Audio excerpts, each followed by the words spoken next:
the bases dropped on a new edition of Soccer Down here. We're going to have some format changes when we get to Wednesday's live show this week. Very excited about that. But today we're going to talk a lot about what happened in Nashville, what happened around MLS this week. We'll talk a little bit about what happened worldwide, but we have soccer over there tonight where we'll talk a lot more about what happened worldwide. Nick Alifi, I think, possibly has recovered. He did emerge from his bunker where I don't think he watched the game. He probably did. He says he didn't. He probably did. He was paying attention. We know he was. But anyway, he has, I think, calmed down, allegedly, maybe, possibly. We'll see. We got plenty of things to talk about today on the MLS front and on the Atlanta-Nashville front. We will not have a live show tomorrow morning, actually. I'll go ahead and set that expectation straight out of the gate this week. No live show tomorrow morning. I've got some meetings that I've got to do as I'm back in town now. It feels like I haven't been here in forever. And I've got some things I got to take care of. So no live show tomorrow. We will have some recorded content for you tomorrow throughout the day, but back on the live show on Wednesday, and we'll have some reformatting for you. It'll be exciting. If you haven't had a chance to catch the salty takeaway, that is up from John and Jarrett. And I will start with you, Jarrett. Is there anything you would like to expand upon that you left in the salt? I don't think so, because I think we covered it, that if you had told me before the game that you were going to have an almost 3-hour weather delay. If you told me that, I would have planned some things differently, Jarrett. Hey, I mean, I give you my credit because it is, and I know you go to, like, the way stuff is structured, you go to national programming in that downtime, but you still have to fill time at times and be paying attention and planning and being able to jump on and talk on it. Yeah. It's a hurry up and wait situation. Yeah. I do give you all credit though, because it's a tough situation. My voice is hurting a little cooked. bit. Yeah, it's been hurting since yesterday. So I think I'll be all right. Yeah, but but if you told me that you're going to have a 3-hour weather delay, have a couple of issues with, defending again against a team that, I mentioned it's salty. Like, it's a bad matchup. Like, what Nashville wants to do attacks the areas you've struggled in, especially dealing with aerial balls, with their ability to play super physical through a lot of really rough tackles at times and a lot of physicality in the midfield and getting you turned over.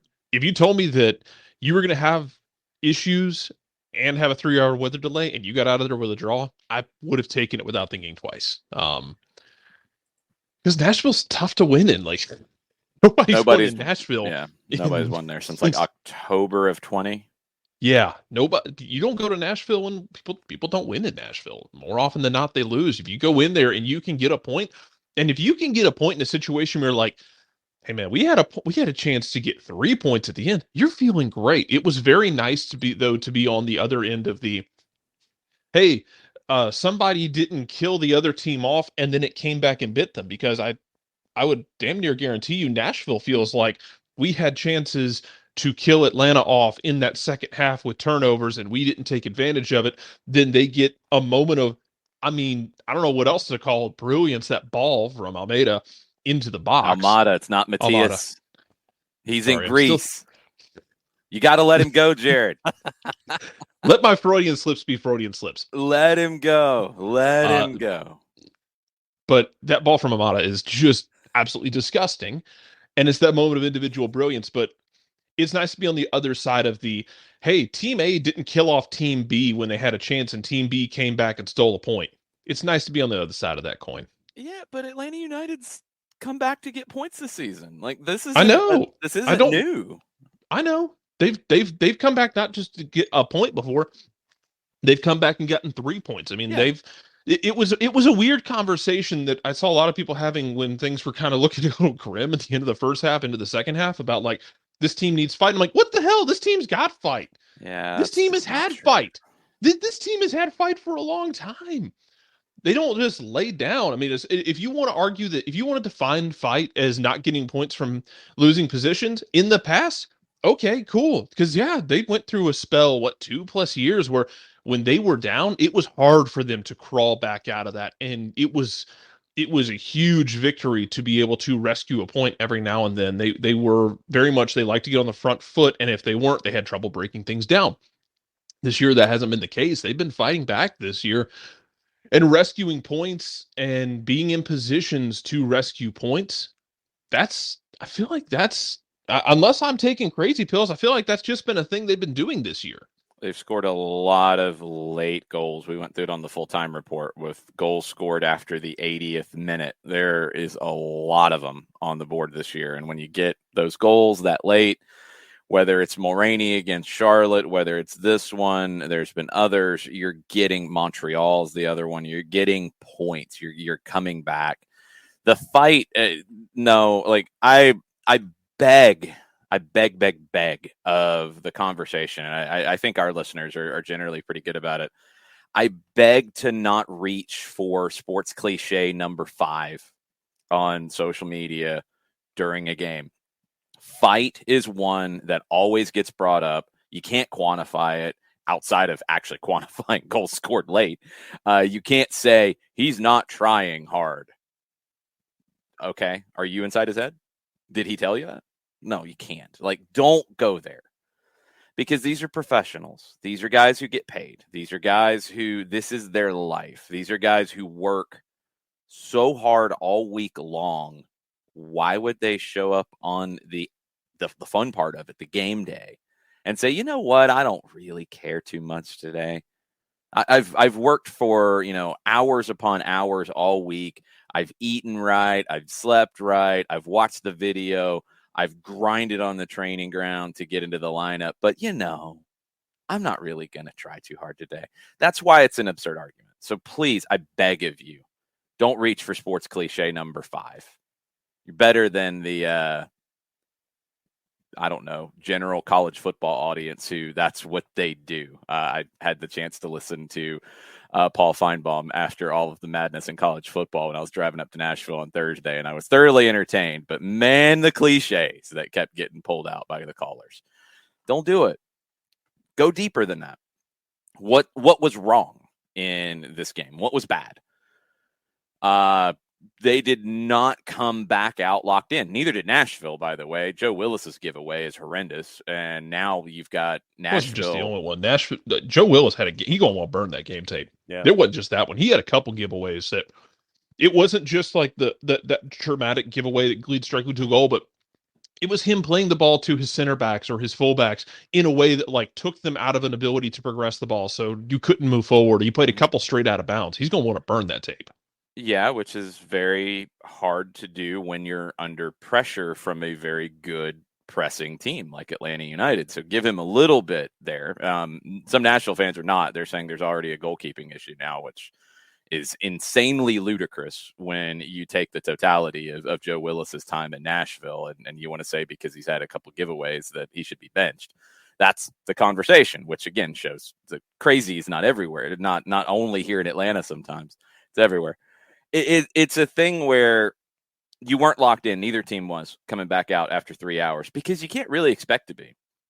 Like I'm going to try to get this week a little info on what it was like for the team dealing with this, because we were talking to team officials who were talking to league officials.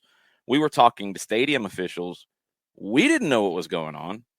Every time we thought, which was multiple, that they were getting ready to come back out, and only one, I think, was on TV where they did come back out to warm up and then got pulled back off because of lightning.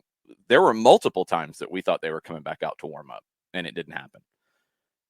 It's incredibly hard to be focused when you're ready to play a game that is going to kick off at 7:55 Eastern time, 6:55 local, and then you play 20 minutes, 18 and some change, and then go sit for 30, 40, come back, warm up, ready to start again. Then you have to go sit for another couple of hours and then have to come back and play at a high level.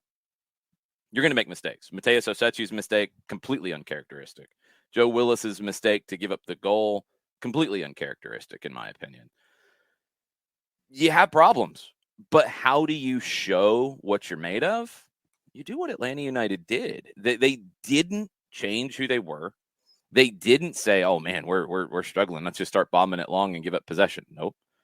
You kept going, and Gonzalo Pineda got really risky in this one with what he did setup wise, and he had to, because look, I mean, you're going to get points there. You're not going to just make up the numbers and be fodder on national TV, or by the time it ended, not national TV but national cable. You are there to get something out of it. And he pulled Ibarra. He went because Ibarra is on a yellow card. You have to get one more attacker on. You go to what's essentially a 4-1-3-2 that then is really playing more like a 2-1 whatever. I mean, it's just bombing everybody forward. Then you pull Hosechu and bring on Hindman to play in that role, which is even more attack minded, and you get something out of it. And the fight was rewarded, because it wasn't a pretty game after you come back and your focus is broken and your rhythm is gone and you make mistakes and they make mistakes and everybody's making mistakes. Yes, Ted Uncle, we're talking about you. We'll talk about Ted as we go for sure. But everybody is out of sorts because you are, what time did this thing end? Eastern time? 12:30, 12:30, 12:30, something like that Eastern time. Yeah, something like that, man. Yeah, I got out of there after 1 Eastern time. I know that much, and it started pouring down rain again as we're leaving. That was wonderful. Mm-hmm. But you have to deal with all of that and get something out of it. And if you want to talk about fight or heart or character and these things that are very hard to quantify, how can you in that? In the way that they went for it, in the way that they never backed down, in the way that they find the breakthrough, and in the reaction to it. You want to talk about the character of this team? That was it. That was it. Because it would have been an easy night with a lot of ready-made explanations. I know people hate the excuse word.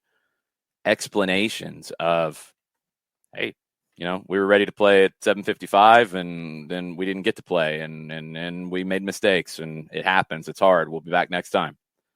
All that was right there for you.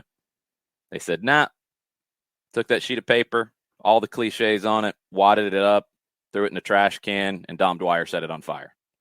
And that's what you got to do in these Atlanta moments. legend Dom Dwyer. That's what you got to do in these moments. You got to show that character. I thought Atlanta United did, and you get a point out of it. And you move on. I think it's a good point to build on. Obviously, yes, you made mistakes. I don't think these are typical mistakes to compare to the others. I think there is a lot of explanation to it.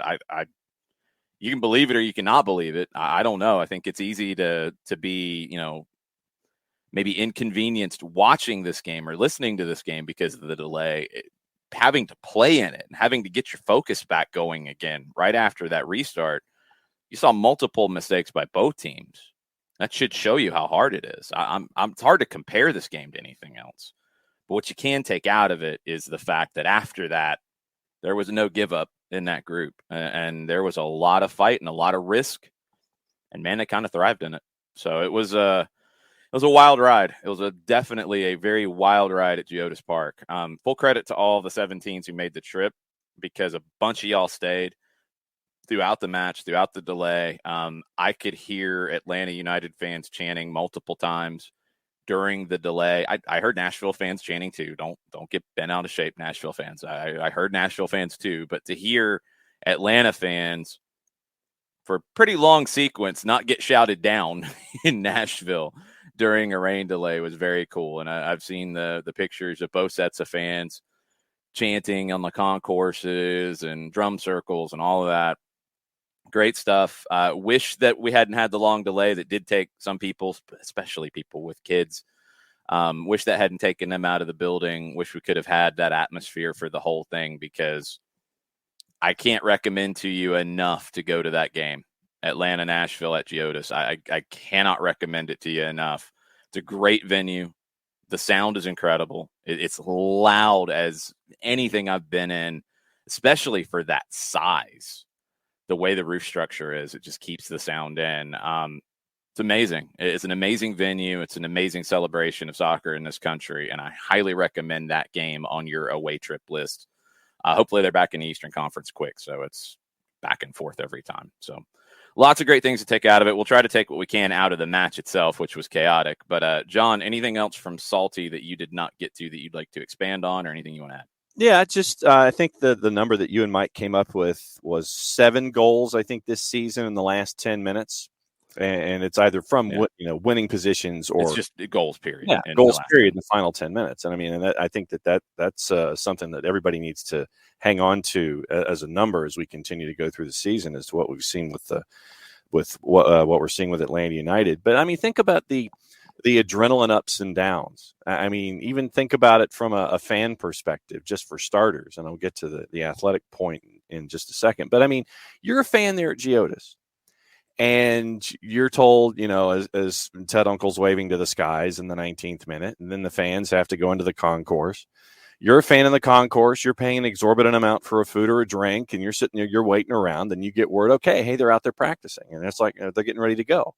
Then you're back out there. You're back out there as a fan, anticipating what's going on, and then you're pulled back, and then there's another delay, and that back and forth. I mean, even from a fan perspective, I think should help in some small way understand what you're going through as someone who's participating in this match for Atlanta United in Nashville. That adrenaline rush is getting up. You're getting ready to be that athlete that you've been training all week to be, and then it's back down again, and then it's back up again and back down again. And I think that lends itself just to that notion that you've been talking about here, where you're making these mistakes because you've all these stop starts and you're trying to get locked in, and you're trying to get something moving, and it's just difficult to do that in this situation after 2 hours and 54 minutes finally to get back out there.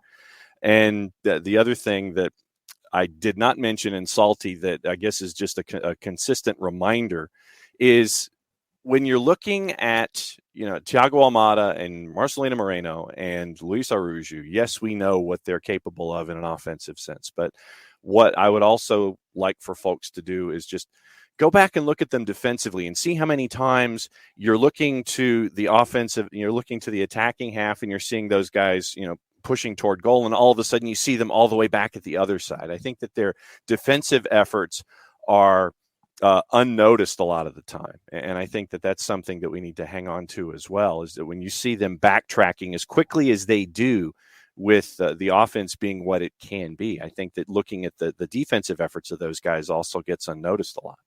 Yeah, it shouldn't. If you listen to Mike and I, it's something I point out a lot because of just how important it is. If you're going to be a risky attacking team, you've got to have that work off the ball to make everything fit. And the more I see Gonzalo Pineda's version of Atlanta United, the more that I will say it is the most risky version of Atlanta United in terms of getting numbers forward, getting forward, committing to the attack, all the things that have been demanded. And he's delivering on that. He can't guarantee goals. He can't guarantee golazos every game. That's not something a coach can guarantee. But you can guarantee the commitment to the attack. You can also expect, with that level of commitment to the attack and resources committed to it, and this isn't just a money thing, this is a numbers thing on the field, you can expect that you're going to give up some goals the other way. Manchester City would be a prime example of this in a game where, look, everybody, I already heard it as I was driving back listening to the last day of the Prem on TalkSport on Sirius XM FC. It's Pep Guardiola. Oh, he's making mistakes. Oh, he tinkered too much with the lineup. Oh, why isn't he bringing on Jack Grealish? Why is he bringing on Gundogan? Oh, yeah, he knows what he's doing. But when you're an attack-based team, you're going to give up some goals, and you have to have that character of coming back, but you also have to have that character in games of guys, whether it is a De Bruyne, whether it is a Grealish, whether it is an Araujo, whether it is an Almada, defending. You have to, because that defense that is your backbone needs a little extra help, because they're not sitting back in a line of 4 or 5 and sitting and waiting and not getting numbers forward. They need that extra runner back. Araujo and Almada both had very big defensive plays in this match in Nashville, showing, again, fight, showing effort, showing defensive ability, because both of them are not just guys who are work hard guys defensively. They're good defenders. Araujo is very good at reading the play. I think Almada might be even better. He's not quite as fast and quick as Araujo, which can help him in that area. But Almada, I can't tell you how many times that he comes back, he waits for the attacker to take a touch. He knows where said touch is going to go, and he takes that touch off of the attacker. He reads it so well. Two great players who work very hard on and off the ball. And yeah, their work should absolutely be commended. I don't want to, we talked about this before we started behind the scenes. I don't want to make this the storyline of the game, because it wasn't. There was nothing that Ted Uncle did that affected the outcome directly. There's nothing he did. Even the incident at the end where he blows the whistle, did he blow it early? Not really. Did he blow it as Atlanta was intercepting a pass and creating potentially a 2v1 or at least a 2v2? Yeah, he did.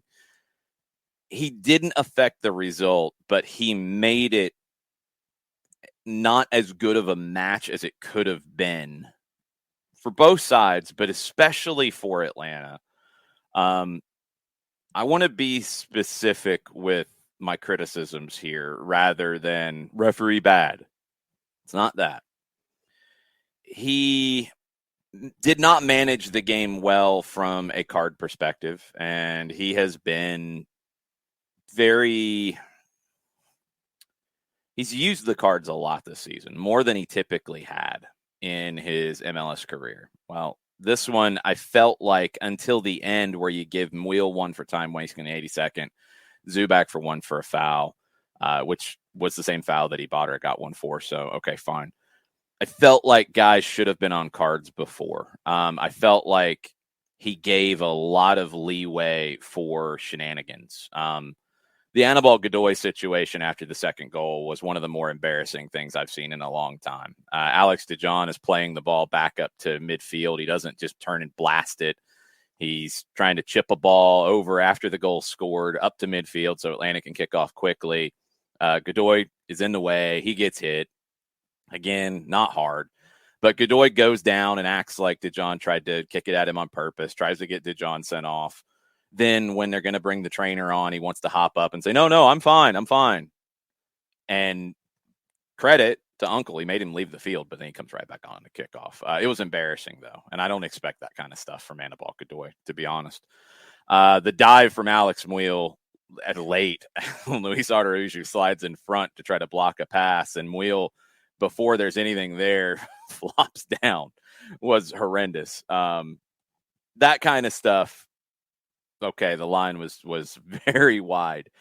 Little things, and this is one that drives me nuts because it was a big factor in the Open Cup game. Where you're going to take restarts from. Now, in this game, Ted Uncle was a stickler for restarts. Too much so, in my opinion. I mean, it was becoming trifling about a free kick that's going to be played short in your own half. It's going to be played 5 yards to the left. And he's like, no, that ball's 3 yards away from where it should have been. No, that ball was moving. No, do it again. Stuff like that just breaks up the rhythm of the play. It's like, really, man? Like, it's a nothing restart. Just let it go and let the game flow. But then he didn't do that in a couple of situations that nearly led to Nashville opportunities. One was a throw that he had been consistently backing people up to where the throw should be taken from. He made Brooks Lennon move 3 to 5 yards back to take a throw that, again, Lennon was just taking quickly in his own half, but he allowed a Nashville attacking half throw to be 10 yards further up. And it's just like, okay, consistency. If you're going to be a stickler, if you're going to be trifling about things, do it consistently. The stoppage time, 3 minutes of stoppage time in the second half, was a complete and utter joke. Like, I've got nothing on how you can justify that one. And I know that pro and referees, that's generally what happens whenever there's a complaint. And I really wish that pro would stop doing that. Explain things to us like we understand the game. And if some people don't get it, look, that's on them. But I want pro to stop with he called the foul because it's a foul. Or he did this because it's in the laws of the game. Look, we know there's wiggle room in the laws of the game. We understand that. There's so many judgment calls in the game. We get that. That's fine. Don't talk to us like we're 5-year-olds. Tell us, okay, he called it because of this. Fine. We can disagree. We can whatever. More importantly, give us some, I think, guidelines for how you want games to be called. This was something in the Premier League that we talked about at the beginning of the season. They did not want soft penalties being called. I think Pro is following that guideline. Charlotte would probably have a word with that because of the no call on a penalty for them, which I felt like the player was looking for it, but there was enough contact that I thought it was a penalty. But are we playing that sense or not? Like, tell us. I want more consistency. This game was not managed with consistency. This game was, I've never seen Gonzalo Pineda so frustrated with calls, constantly talking with the fourth official because it was just bad. And if Uncle, I think, was being consistent in that case, he would have given him a yellow at some point. Because, I mean, every time I looked down, Atlanta's bench was going nuts. And I get it. I was going nuts. But you got to deal with it if you're Ted Uncle in some form or fashion. But to only give 3 minutes of stoppage, insanity. And then blowing the whistle when he did at the end. I know Jarrett had a theory on it, and you might be right, Jarrett, but it doesn't justify it. Again, that's something that Pro would do. they would say, well, there's no guarantee of the amount of time that is given. There's nothing in the rules about stopping the play during an attack. You can do whatever you want. We know that, but we also know how the game is generally called, and maybe he didn't expect that turnover, but it was. Cisneros jumped the passing lane, and Atlanta had at least a 2v2. I think there was a defender on the backside who could have gotten involved to try to defend Dwyer, maybe a 2v1, and he blew the whistle at that point. I was shocked. What's your theory, Jarrett? So my theory on this being, this is me going out of my way to potentially give him the benefit of the doubt, which whether or not Ted Uncle deserves that is up for debate. It's the end of an attacking sequence for Nashville. The ball is being recycled back, and he's decided in that moment to kill this game off because it's at 3 minutes. There's weather about to roll in. And hold on, Jared. It was not at the end of an attacking sequence for Nashville. It was the ball was rolled back, yeah? No, it was an Atlanta attacking sequence. Atlanta had played it into the attacking half, and it was a pass by a defender that came up short. Cisneros jumped into the passing lane, but it was in the Nashville defensive half. I think he started to blow it or thought about blowing it when the defender played it out, but he didn't clear it. Like, I can't remember if it was Zimmerman or not. I think it was. He's trying to make a pass, and it's intercepted. Like, if he's blasting that into the stands, I'm not as worried about it. But he wasn't. His body movement wasn't telling you that. The way he was approaching the ball wasn't telling you that. He's trying to make a pass. Cisneros read it and jumped into the passing lane. So it very easily could have been allowed to continue because of that. But I think what you're saying, two things. Uncle had made up his mind, I think. I think he did. By the time the ball is going to be played. And the fact that more storms were coming, absolutely, that was a fact. I told you about, walking out in the rain. Well, but there was a lot of lightning. Right. They cleared the bowl right after the game. Right after, yeah. It was not immediate. It was final whistle. Yeah. Sorry, John. What? No, I was going to say Mike had a tweet. The stadium announcer calls for an immediate departure at 12:41 a.m. Yeah, so, it doesn't tell us how long. That's what I was trying to explain. Yeah. Final whistle. Outrage from Atlanta United players, coaching staff, everybody. Everybody starts to clear. They might have mostly been off the field, the players and coaching staff, and then the announcement in there. So maybe 5 to 10 minutes. I wasn't timing it. Maybe 5 to 10. So it's coming, and it was hard to read all night because I know that because I was told this by an Atlanta United technical staff member. They almost didn't start on time because there was lightning We were told within 20 miles. It got down to where there was lightning within 12 miles. 8 is the magic number. They were just about to hold the kick. And then it backed off and they started and thought they could get to halftime at least. And then they couldn't. So, like, it was hard to read, but you did know there was more storms coming. I mentioned it all night long. There was another wave coming. I hate to be the black helicopter theory guy, but yeah, I wonder if that factors into the short amount of stoppage time more than anything else, because the way that second half went with what you saw in it, with 4 yellows, 1 for time wasting from Wheel, 4 Nashville yellows in that, multiple incidents of time wasting. Every time there was a restart, it was taken minimum 30 seconds, sometimes up to a minute. 1, 2, 3, 4, 5, 6 substitutions, 7 substitutions, including the 1 in stoppage to bring on SDH. To get 3 minutes out of that? Come on, man. And 1 goal, so come on. Yeah, and like I said, I mean, I think it's a matter of you're in between. Point being, you're in between attacking possessions in that moment when Nashville has the ball in their own defensive half, and my theory on it was that he sees that it's at that very moment nobody's in the attack, and it's a chance for him to call it and get it out of there, and people won't be mad. I'm going to blow the whistle. Oh God, Nashville just turned it over, and I'm blowing the whistle. What have I done? That's kind of where I'm at. My issue with him. Maybe. My issue with him bigger being, I thought the line changed before and after the storms, because before the storms, I thought he called it tighter in a way that frankly benefits Atlanta. Because you get a couple whistles in the first 20 minutes or so where you can call them ticky-tack fouls if you want to, but it's Atlanta playing through the midfield, and it's a guy like Thiago getting the ball and has his back to the attack, and somebody's going through him and he's going down. Not a hard foul, but just a foul for lack of a better descriptor. But it's keeping Nashville from creating those physical turnovers. But then after the rain, I thought the line changed a bit, and it took both teams a bit of time to adjust to how it changed.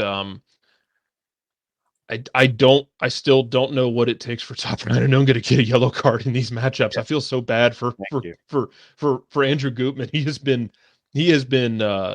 abused by Top Rananunga physically in the last 2 times these teams have played. So let me try to get this where fouls happened. It's really. Well, okay, now I see what. I don't blame Nashville for fouling where they foul, because the way Atlanta was able to I never blame anybody for fouling.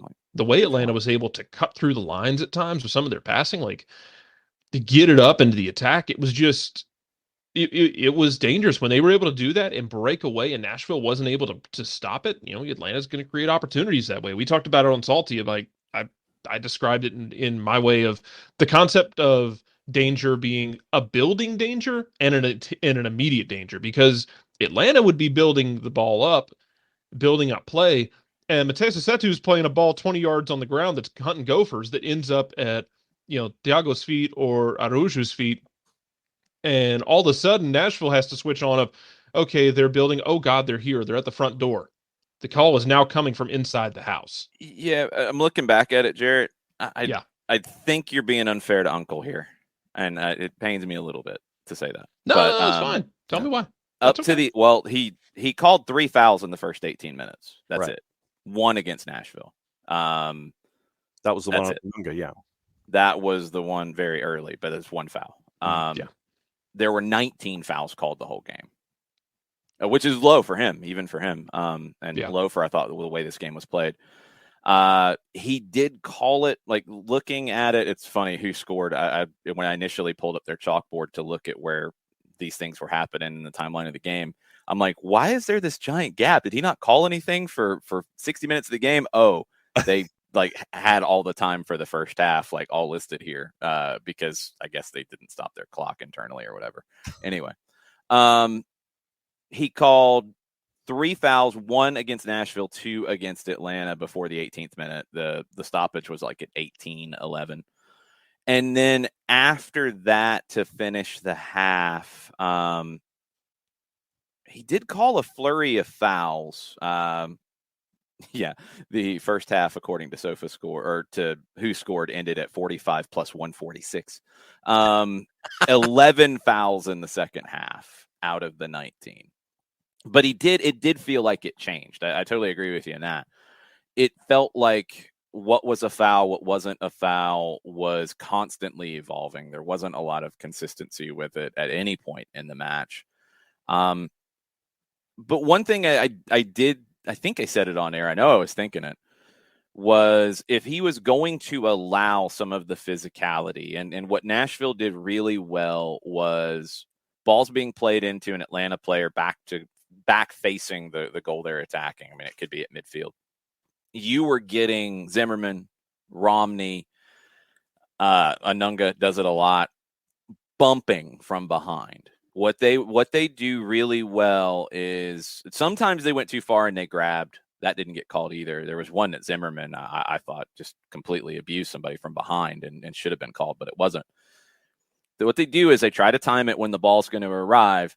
They bump you from behind and they try to force a bad touch. And they consistently did it. If the ref's going to allow that, you have to adjust because you're not going to get a new ref in the game. You have to adjust. You have to not put players in those situations because outside of Cisneros, there's really nobody that I'm wanting to put into that situation with Zimmerman, bumping them from behind. You're going to, toss Thiago Almada into the other half of the field if you're Walker Zimmerman, if you get away with it. And you've got to change. So you've got to look to try to set that up a little bit and then turn and go. You've got to try to use that to your advantage. And also you've got to do the same thing to Nashville. And you've got to force the referee to make some decisions. That was something I don't like that they were allowed to get away with it. But when that's where it's consistently going to be, and that's one of the things that was consistent, you got to adjust. And you got to play a little bit differently because that's just the game that's on hand for the day. And Atlanta, I don't think did that enough in those moments. I think they could have been more physical defensively. As the game went on, Nashville wasn't really worried about attacking, and Atlanta didn't have to defend in those moments as much. But it's something they're going to have to do more and more. If the ref's going to allow them to play physical, Ibarra, Franco, DeJohn, Campbell, these guys are going to have to take advantage of it in some of those moments. And Atlanta still has to. There were multiple times where Nashville was able, when they did try to play, break the first line of pressure and get into the middle third, maybe still in their own half. And Atlanta's not consistently fouling in those moments where they need to foul. Those are moments where Atlanta has to be smarter about the situation, where you're going to be exposed very often in those moments, especially if you have numbers up pressing. When they break that first line of pressure, commit the foul. And if you take the yellow at that point. If you have to adjust to that, you adjust to it. But there were too many times in this one that gave me flashbacks a little bit to RSL in 19 at the end, where it's a play through the middle. They get through the first line of pressure. They're able to turn. You have an opportunity to commit a foul. Ibarra did on one, but he did it in a way that you had to give a yellow, the shirt grab early. You've got to commit that foul in those moments consistently, especially as you get later into the game. And Atlanta's got to get better at that. That's something from a defensive standpoint that I want them to adjust to. Let's get into, Jarrett, how long are you with us first off? I got about 10 more minutes, and then I was going to come back in the second hour to continue the assault. Great. Well, let's get into a few questions from the Twitch pitch while we've got Jarrett. What do we have? Well, let's go to our resident official, Bart, and it's on the discussion that we've been having. Bart says, not to defend Ted, but we refs usually call each game slightly differently based on how things start out. When we restarted, it was basically another match entirely, so he wasn't in the same mind as he was at the initial start. I agree with that. I mean, just like it's hard for the focus for the players, it's hard for the focus for the referees. That's fine. I don't have a problem with that. I do think in general, the referees become too much of the conversation in moments. And this was a game, again, to be 100% clear, there was nothing that Ted Uncle did that affected the outcome. Nothing. Even the situation at the end, because you don't know how that plays out. It's a 2v1, maybe a 2v2. I mean, you might put the shot into the stands. Okay. I think that my biggest issue was the inconsistency, which maybe is the focus issue. Could be, absolutely. And the stoppage time at the end. Because if you're going to allow, he did give one yellow for time wasting to Muil. And it was one of those deals where it was a throw, and Muil is going to act like he wants to throw it. Then he's going to leave it for Romney to take the long throw. You had that, and you get the yellow for time wasting. But if you're going to allow the other bits of time wasting that Willis did, that everybody was doing on restarts, you got to give the time back. He didn't give enough yellows for time wasting, and he didn't give anything resembling a proper amount of stoppage time. And that's on him and his team. There's no way around it. That's on all of them, because you got to get that part right. Shiva wants to know if there are any updates on Andrew Gutman. From no. Again, the timeline for this stuff, guys, and I know these questions always come up on injuries. You're never gonna know on Monday. Never. Unless it is a bad injury and it's obvious. Stuff like this, you're definitely never gonna know. I mean, the team at that point, I think Pineda said afterwards that could have been a contact injury. It wasn't 100% clear even from Pineda's post-match comments as to what the injury exactly was, what their concern was with it. I'm going to pull up the quote right now.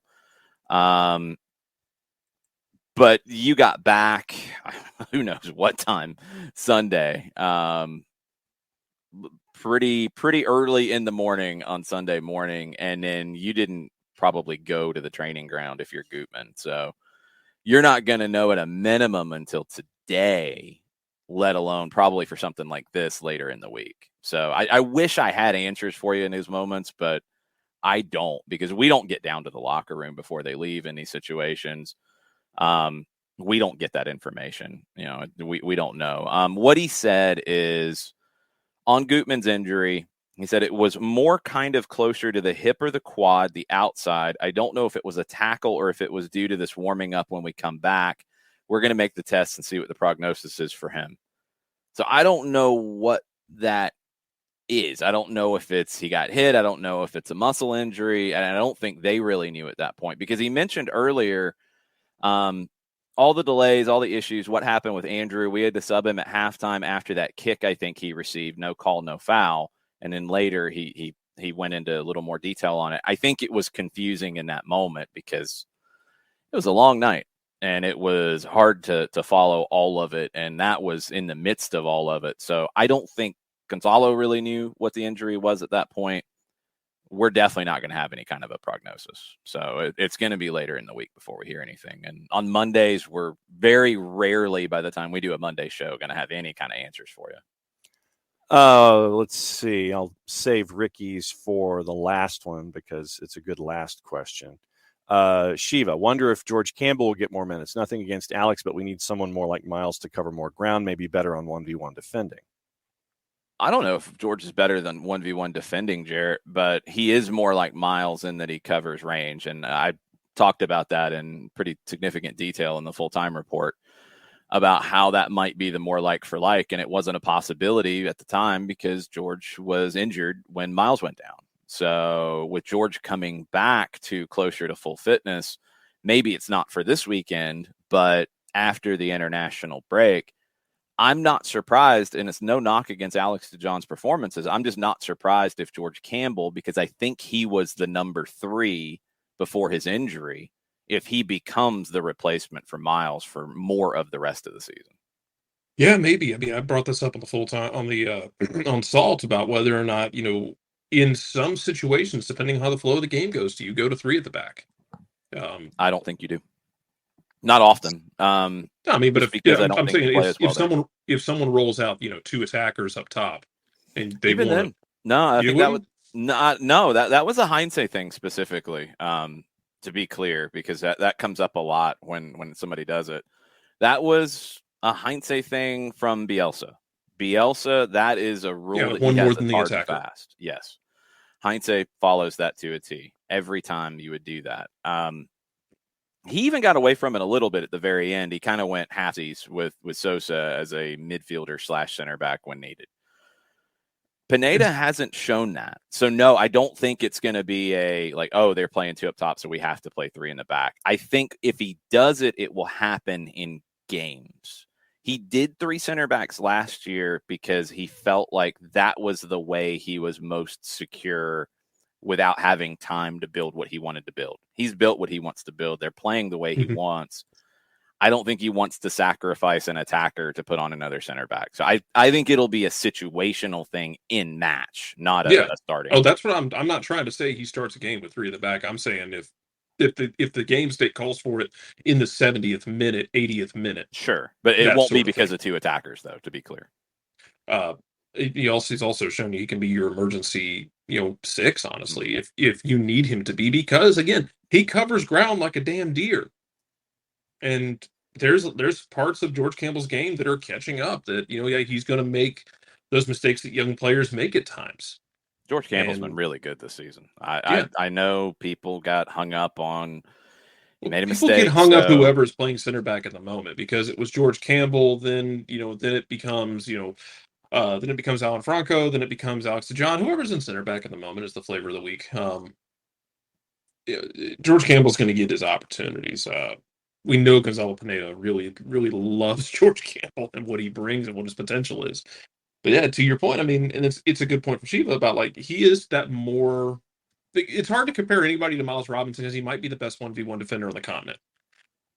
But George Campbell, if you want someone who is going to be that athletic machine who can close things down, who can rescue defend, I mean, George Campbell certainly has the physical skill set to that.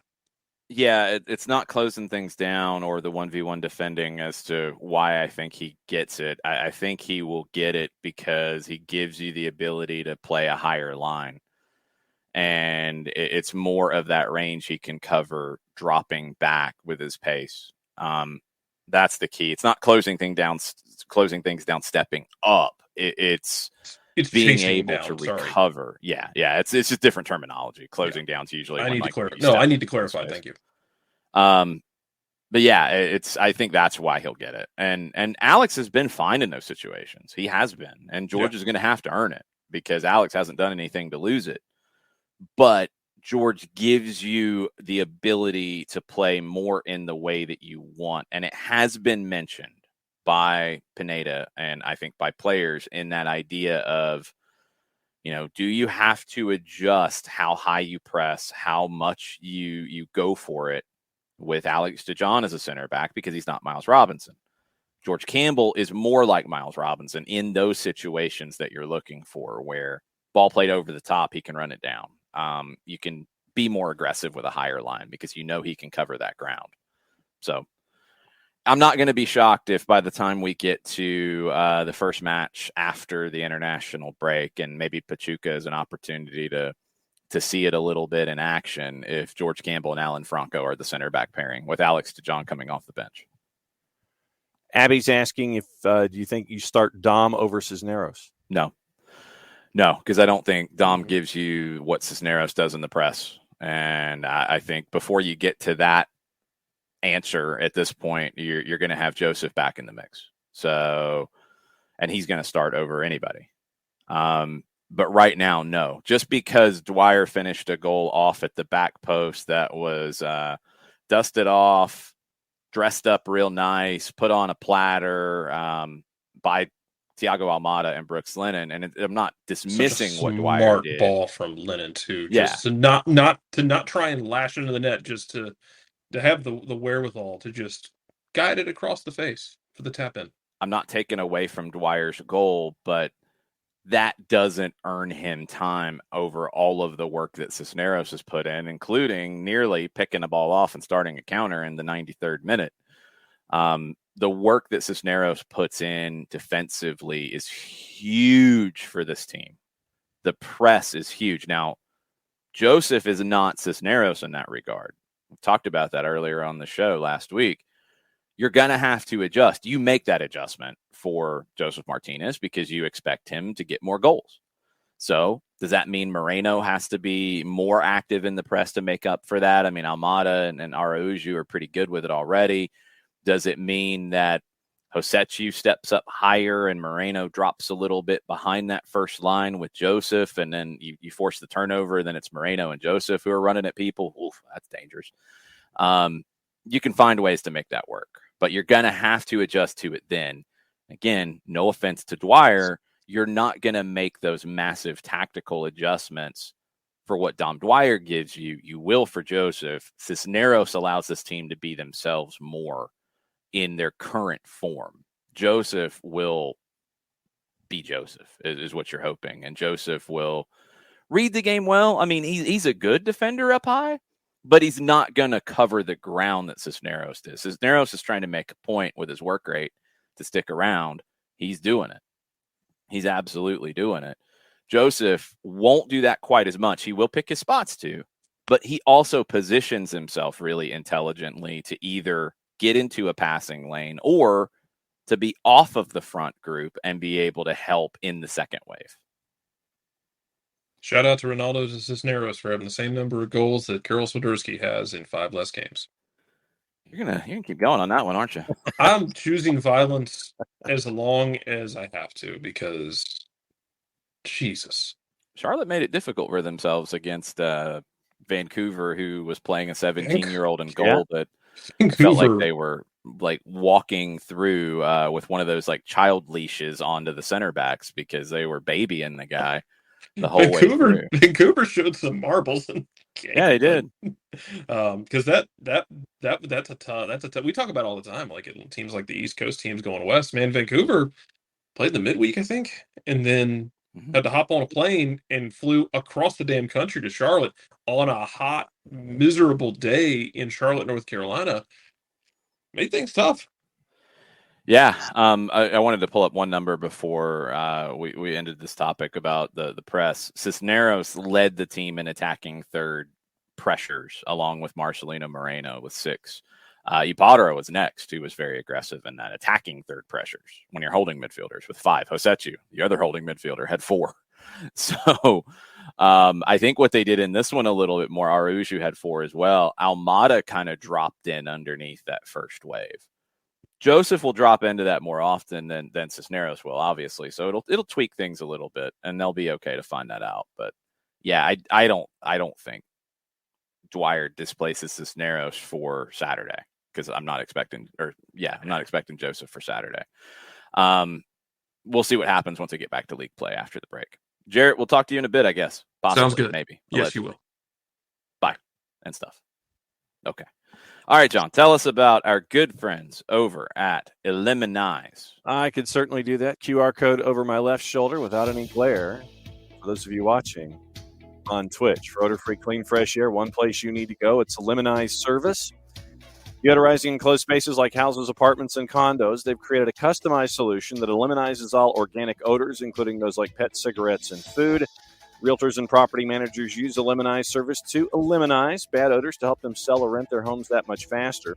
It's a turnkey process that makes it easy to work with said realtors and property managers. Kind of the environment. We like that these days. A very green way to get rid of odors without any kind of toxic residue whatsoever. Different than your favorite masking agent that you have under the sink, because when you take that masking agent out from underneath the sink, you spray it in the air. That's all you're doing. You're just masking the odor. You're not attacking the problem all the way down to the molecule, which is what Eliminize service does with their proven scientific formula. Pricing very, very easy, one of 2 ways, either by the cubic foot or parts per million, to come up with a price that is affordable for you, offering results in 24 hours or less. If you have any other questions, frequently asked or otherwise, you can go to their website at Eliminize. Go to eliminize.com. But do us a favor. After the .com, go /Atlanta so they know what part of the world that you are contacting them from. So your full homework assignment when you reach out to them, ELIMINIZE.com /Atlanta, eliminize.com /Atlanta for odor-free, clean, fresh air. As we start a new week here at SDH, Eliminize Service, proud sponsors of everything here at the network. Nicely done.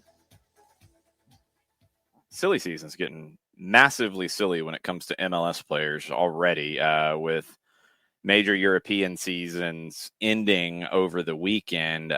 Unsubstantiated rumors, not from the greatest of sources right now, about Gaga Slonina going to Wolves in England, facing competition from Real Madrid, Bayern Munich, and Chelsea. Not normally where you see Wolves in that company, but okay. You'd think that Wolves was happy with what they got out of Jose Sa this past season. It's silly season, man. Who knows? And again, it's not from a high level source, so don't get too bent out of shape about it. Just like random people saying that Tati Castellanos is headed to West Ham. That's another one that's out there. So it's silly season. Check your sources. Make sure things get followed up on by reputable people. Doesn't mean that you don't have surprises from time to time. Does not mean that at all. Just going to say El Chiringuito said Mbappe was going to Real Madrid for a year. Yes. And they're very upset about it. Very upset about it. Very, very upset about it. And the league's very upset about it to the point that they're talking about filing complaints. And I mean, really, anyway, madness. It's silly season's barely even started yet. Just wait for Real Madrid to figure out who they're going to target and how that's going to go. It'll get interesting. Yeah. So on the MLS front, it's going to be silly this summer. Tati Castellanos is one that I think most people have expected him to go. Eber gets a goal for NYC in their win. He earned the penalty, converted the penalty. But Tati, expected. Slonina had been talked about. There are going to be guys who are also talked about. There are going to be guys who maybe weren't talked about who could potentially get moves. Adam Buxa is one from New England. Does he get a move? It had been talked about before. It's going to get really weird this summer. And then U.S. players in Europe, it's going to get weird. Christian Pulisic's got to get his situation sorted out. There's always the talk about, well, Juventus is going to bring in another midfielder, so they're going to sell Weston McKennie, even though they really liked Weston McKennie, and he's done really well there. But he's the American, so he's the odd man out. That's normally how these things go. You've got Brendan Aronson. Looks like he's going to Leeds. Jim Curtin dropping bombs on post-game comments from Portland, Oregon about Brendan Aronson going to Leeds because Curtin is very close with Jesse Marsh. And, oh, yeah, by the way, Brendan's brother plays for Jim Curtin. So, you know, that was talked about before. That's probably going to happen.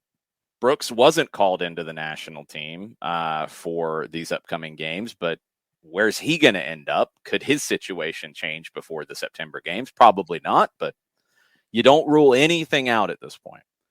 Other players potentially moving. It's going to get weird. Silly season, and I thought Nick Alifi nailed it last week. It's going to be sillier than normal because you have a number of teams who still need to recoup money that they lost during the pandemic. You have teams that have also brought in money, really, for the first season after the pandemic and have money to spend that maybe they haven't had in a couple of years. And you know how that goes. Mm-hmm. People get a little drunk and stupid with a bunch of money that they're not used to having. So we'll see what that could look like. Get ready for the silliest of silly seasons until January. Then it'll be sillier. Then next year it'll be even sillier. But that's the world we live in, right? What else we got on the Twitch pitch? Ricky Ricardo wanted to know, at what point did you get the shakes looking at that Red Bull can? I assume the last one that you were saving for the late night. Yeah, no, I mean, I think people misunderstood my tweet. I don't bring in, John brings me Red Bulls at games, which is sometimes weird because I think he expects me to drink them at games, which I don't. It's just ritual. When you do, you do. When you don't, I very rarely do. But in this case, on the way to the stadium, I picked the perfect place to stay because I went up early, so I was separate from the team for this trip, and I was 10 minutes away from the stadium, taking back roads. It was easy to get there, easy to get out. It was wonderful. So I stopped at a Speedway on the way to the stadium. I needed a Red Bull, got one, and it's the deal that they do, and this is how Red Bull always gets you. They do the much cheaper deal for two than they do for one. Now, there's a few convenience stores that don't offer the twofer. This one did. And I'm like, well, okay, I'm going to need it in the morning at a minimum. So it's better to go ahead and get two and I can put it in the fridge when I get back to the hotel. And then I'm like, well, we know these storms are coming through. We know there's a very good chance we're going to get delayed. It could be a late night. I'm going to put it in my bag just in case. And I'm glad I did because it was a late night and I needed a little boost. And I'm not a coffee drinker. We've talked about that on a regular basis. I do drink some coffee from time to time, but I'm not on a regular basis. I didn't really want a coffee at night in that case. When I have coffee, it's in the morning or sometimes in the afternoon. I could do like a good iced coffee in the afternoon. That's pretty good stuff. But I'm like, man, okay. So this thing keeps getting delayed and delayed and delayed and delayed and delayed. I'm like, yeah, I need more than a Coke for caffeine to be up for this thing. I could have just waited for Ted Uncle to go crazy. And then I would have been very agitated and very energized. Didn't know that was coming. So I had that Red Bull, and as it got later, I'm like, you know what? I'm going to wait until I know we're going to start. Because there was a long time in that delay that we did not think we were going to restart that night. There were concerns about a curfew at the fairgrounds because we're in a neighborhood. Like the fairgrounds is surrounded by a neighborhood, and there's talk about curfews with the speedway that's right there next to it. That none of that applied to the stadium, we found out. So we weren't worried about that. We were at one point worried if they could come back and finish it in the morning. Was expectation of weather in the morning, ended up not happening, at least not where I was. So there was all kinds of concerns about whether we were going to get the game in or not. So I wasn't going to drink the Red Bull if we weren't going to play. And then I'm like, well, I don't think we're going to play if there is the concern that we might not finish. And they got the window just right, because if it had gone 10 more minutes, wouldn't have finished that game. And it would have got delayed in second half stoppage time or second half late, which that would have been even more ridiculous, because then they probably would have tried to finish it, but I don't think they would have restarted it in that case. So I was holding on to it like, okay, if we restart, I think we're going to finish the game. I will probably need a Red Bull to get through 70 plus minutes, plus a halftime, plus a little bit of a full-time report. And it worked out just right. I got back to the hotel. I was tired by the end of it. I was not still jittery and good to go. I don't really get jittery on one Red Bull. I don't. If I drink two in quick succession, I get jittery, and that doesn't happen very often, but it has happened. One Red Bull, no, I mean, it's a pick me up. It gave me a little boost of energy, which I needed, and it got me through the rest of the night of work. Cheers. Michael Head, as a part of our reffing discussion, says he's tired of complaining about Pro. They're bad, inconsistent, and hindering the game. MLS seems happy with them, so be it. We cannot do anything about Pro. MLS seems happy with them. That has nothing to do with the conversation. And I bring this up all the time, and we've got to understand this, people. There's not another referee organization that MLS can work with.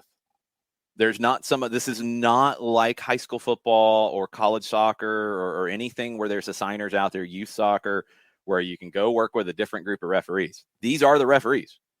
So to say MLS seems happy with it, MLS doesn't have any choice in it. Zero. These are the pro certified professional, not pro the organization. These are the certified referees who can do these games. U.S. Soccer is involved in the certification process. The professional referees organization is involved in the certification process. MLS has no say in that. MLS can't go work with different referees. That does not exist. So that part has nothing to do with it. I think it is completely unfair to blame MLS in that situation. They just don't have another option. U.S. Soccer and MLS created the professional referee organization in 2012. The aim was to develop a higher standard at a younger age, produce referees who can represent the U.S. and Canada in FIFA competitions. Referees were doing that before. They're doing that now. Is there more? Maybe a little bit. Okay. This was a step towards the increased professionalization of the best referees. Some referees are now full-time referees. That's what they do. Some are not on their way up. But there are some full-time referees now. You have what MLS is doing with video assistant referees. Well, what Pro is doing with that, I guess, with MLS signing off on it or allowing it or whatever. You have seen progress. I don't want to act like before pro existed, everything was great and now it's broken. That's not true.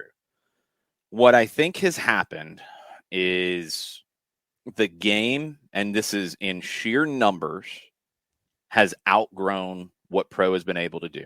You have more games now than ever before at the first, at the second, at the third division level. How many games on a regular week? And I'm going to make John do math. How many games on a regular weekend of professional soccer in this country does pro have to assign referees to? All right, so let's see. Franchises in MLS. So 28, 14 games. So 14 there, 13 in USL Championship, another 5 in USL League One. So that's 32. In WSL. That's probably another 4 or 5, depending on the weekend. So okay. 36, 37. Let's say 36 games. We'll go with that number for now. 36 games, you need 36 center referees. You need 36 fourth officials. You need 72 assistant referees. And you need video assistant referees and AVARs for not all of those games, but for some. That's a lot of referees that you need at the proper levels. That when pro started in 2012, you did not have anything resembling that kind of a number of games that you had to fill each week. That's number one. Number two, the level of play and the speed of play, most importantly, has increased faster than the development of referees. That's down to the players being better. That's down to the coaching being better. U.S. Soccer has invested in coaching education at a higher rate than they've invested in referee education / development. That has to change because it affects the product. And I agree with Michael's comments in that regard. It affects the product. MLS can't sit here and demand what has to happen with pro because it affects USL and it affects NWSL as well. MLS is not unique in this. Go talk to USL fans about refereeing and USL Championship and USL League One, and you might need earmuffs. It's not just an MLS thing. I do want the leagues to demand more, but I would assume that they do because I don't think they're demanding less. Because how often are we hearing coaches frustrated with refereeing every week? I mean, add Oscar Pereira to this weekend. Not happy at all. Now, his team also is known for having multiple players sent off 7 times in club history, and no other team since Orlando came into the league has had more than 4 games of multiple players being sent off. So Orlando's got a bit of a reputation, but Pereira was not happy with the Reds that his team got in Austin. Many others not happy with refereeing. So I don't think MLS is just like, yeah, it's cool, we're good. No, I don't get that sense at all.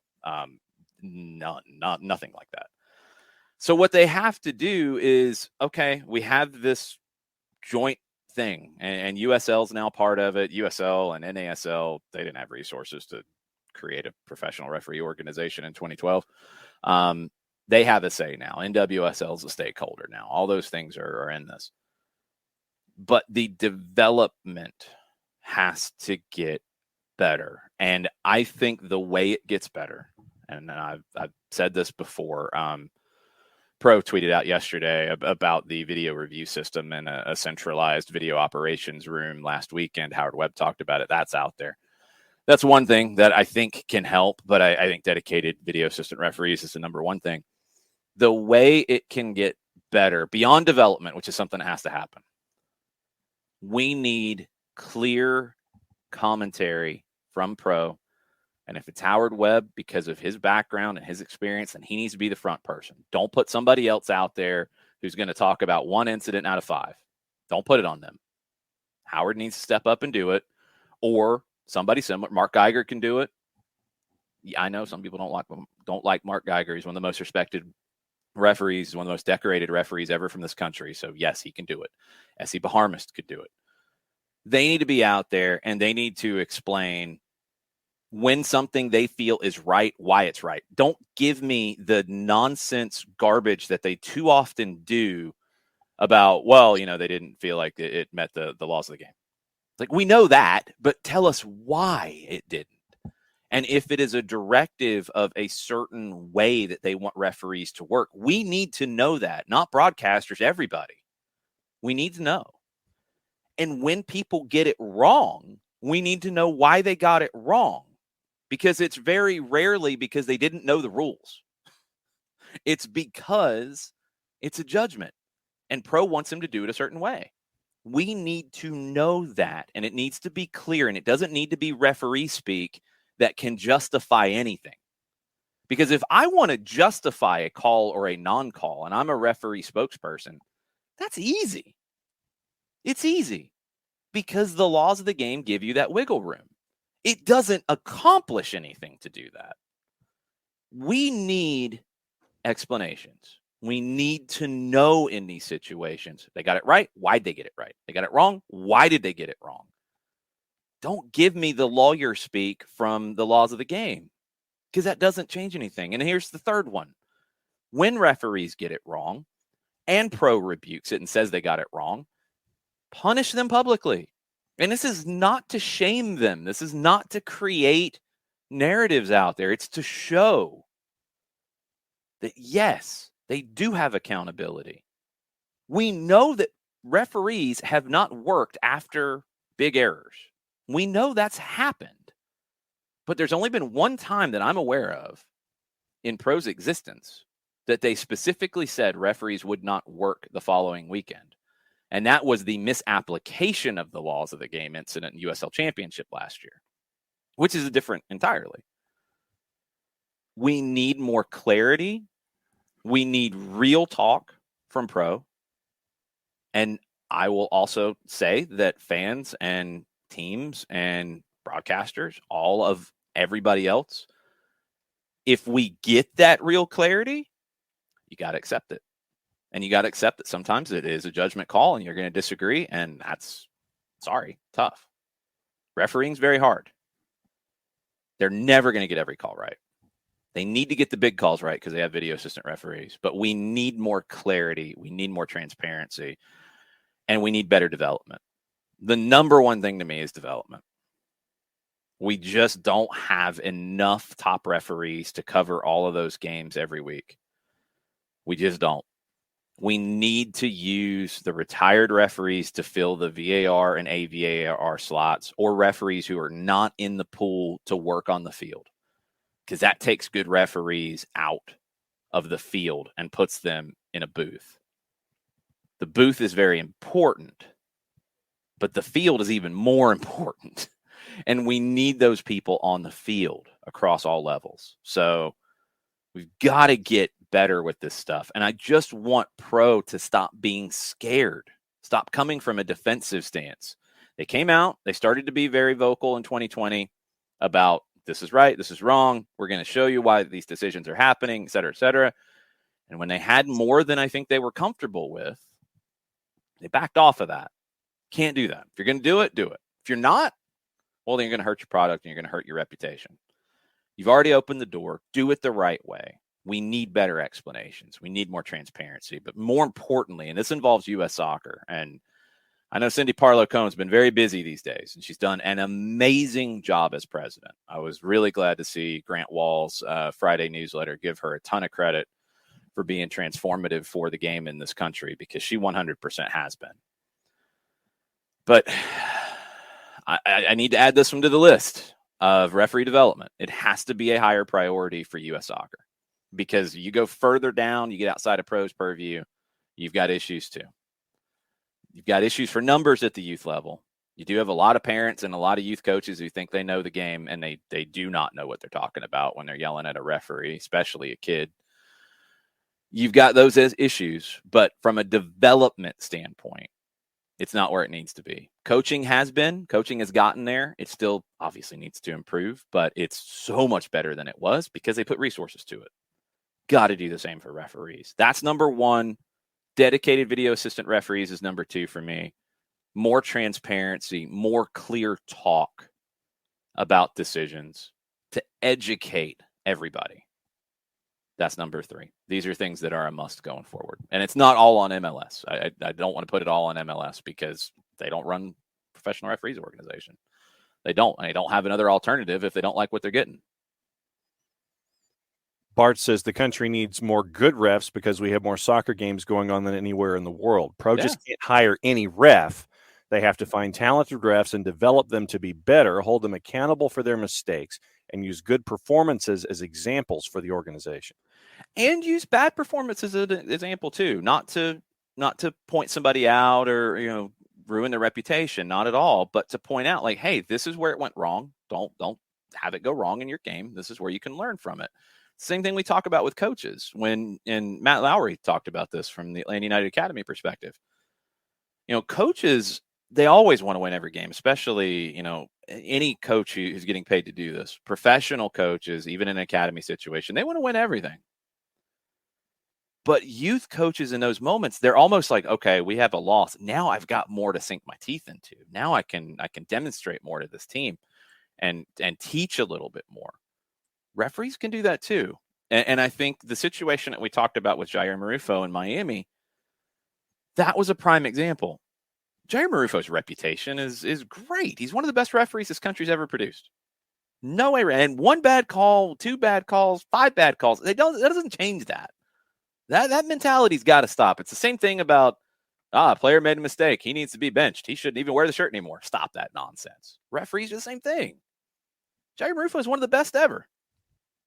Point out the mistake that he made because he can take it better than anybody and use it as an example. Got to get there. The development's got to be there. I think there really needs to be a bridge. Coaching education, they created a new professional certification for that because you didn't have it before you had the A license. They created a specific pro license. I think refereeing, you're almost looking at it as an in-between that you need to create. You need the bridge between pro and the state associations or national referees. And I know all this has changed and I'm not up on all the terminology. Bart, I think you know what I'm talking about. If you can clarify in the chat, please do. You need an in-between, like a pro and training referee certification or whatever, where they're working stuff outside of pro, but they're getting pro training and pro development. And there might be something like that I don't know about. Needs to be public, needs to be broadened, needs to be bigger. And that's where you can use your USL League 2s and UPSLs and NPSLs to create a W League. You can use those leagues to have your guys who are and women who are right there and need that boost. They need to be in an in-between certification where they're treated as professionals, even if they're not quite fully professional referees doing professional leagues at that point. It's gotta get better. They've got to put more time and energy and resources to referee development because we got more soccer than ever before and we need more referees and we just don't have enough of them right now. And that's something that has to change. No, this is not because we're talking about referees. It's because Jarrett Smith has rejoined us. I haven't had my music in a while. This is nice. Yeah, something like that. It is not because we are talking about referees. We're not playing the evil music because we're talking about referees. Wow, evil. Wow, cutting deep. Oh no, that was very specific. That was meant to be. That was very targeted. That was maybe not quite like Nick Saban's comments, but it was a little calculated. Yeah, brother. Well, anyway. Mm-hmm. Bam is suggesting during the part of the season when Europe is finished, MLS should look at bringing some of the young refs over from there. No. I'm going to say no. Sorry, Bam. Because that doesn't solve the problem. What I'd rather have is an exchange. I don't want, because to be frank, look at some of the leagues in Europe, and I'm not going to say that European referees are better than U.S. referees. I think that's completely misguided, and we got to stop. We got to stop with that in U.S. soccer in general. European coaches are not better than American coaches or U.S. based coaches. I don't want to say American because I don't want to upset our South American and Central American friends. U.S. based coaches are not worse than European coaches just because they're U.S. based or they developed in the U.S. That's not true. Jesse Marsh will gladly speak to you about that and rub your face in it. Players who developed in the U.S. are not worse than players who developed in Europe just because they developed in the U.S. And referees are not worse than European referees just because they're based in the U.S. Go watch some games in Europe and you'll see some bad refereeing everywhere. Even the wonderful Premier League with the greatest referees ever. No, not at all. Yeah, Burnley's Scotland, not at all. Champions League final as an example. Anything. It's because refereeing's hard. And it's hard in the United States. It's hard in Europe. It's hard in South America. What I would want to see is an exchange program so you get variety in your development and you get more well-rounded. I don't want to see it one way of let's bring a European ref in because they're supposed to be better in their off season. No, I don't think they're better. I don't think they're better just by saying they're better. I don't. There's a lot of things that I think MLS does better with referees than the Premier League does. I said it. Go ahead. That's fine.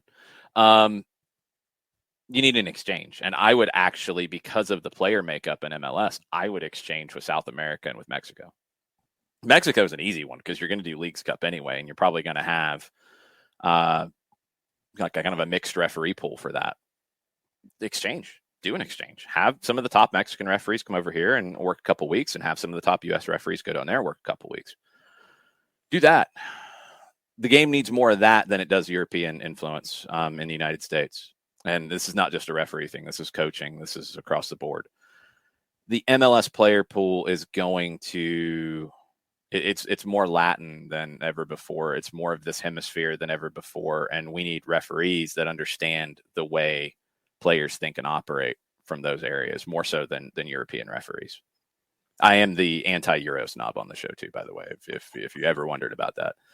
Just because I think it's too easy to say, and Jesse Marsh has dealt with it since he got there at Leeds, and he will gladly tell you that it's stupid, that it's a waste of time, that it's obnoxious. It is. Just because somebody comes from the United States, just because somebody has a U.S. accent, doesn't mean they don't know what they're talking about the game. Doesn't mean they can't coach well. Doesn't mean they can't referee well. Doesn't mean they can't play well. So I'm definitely anti-Europe in that. I do want more exchanges, though, of referees. That's our referees going to work in places and their referees coming in as well, because it just broadens the base of knowledge for everybody involved. Bart circles back in. The pyramid became less structured about 4 years ago. I thought. The pyramid, you got to give a little more clarification here, John. He's talking about referee certification processes and licenses and what level you're at. There used to be like a 6 and a 5 and a 4 and a national referee and a state referee. There used to be that kind of stuff. What he's saying is that that setup is less structured than it used to be. It's not just the pyramid in general. Go ahead. So you have larger groups at 4 levels of the program: grassroots, regional, national, pro. Used to be like 9 grades, his word in quotation marks, that pretty clearly defined. It was 9. Yeah. The scope of practice. In theory, the national level ref is the step below professional, but I'm not sure what coaching is done there. I think pro has pro 2, in quotes, for that in between to identify the better national refs and train them specifically to be pro refs. I wish they'd be more clear as to like announce who is moving into that program. I know on the coaching side, like they'll publish once people get their pro badge, their pro certification, a pro license, I think is the proper terminology from a coaching perspective. Once they get that, it's public. Coaches will share when they get their A license or their B license or their C license.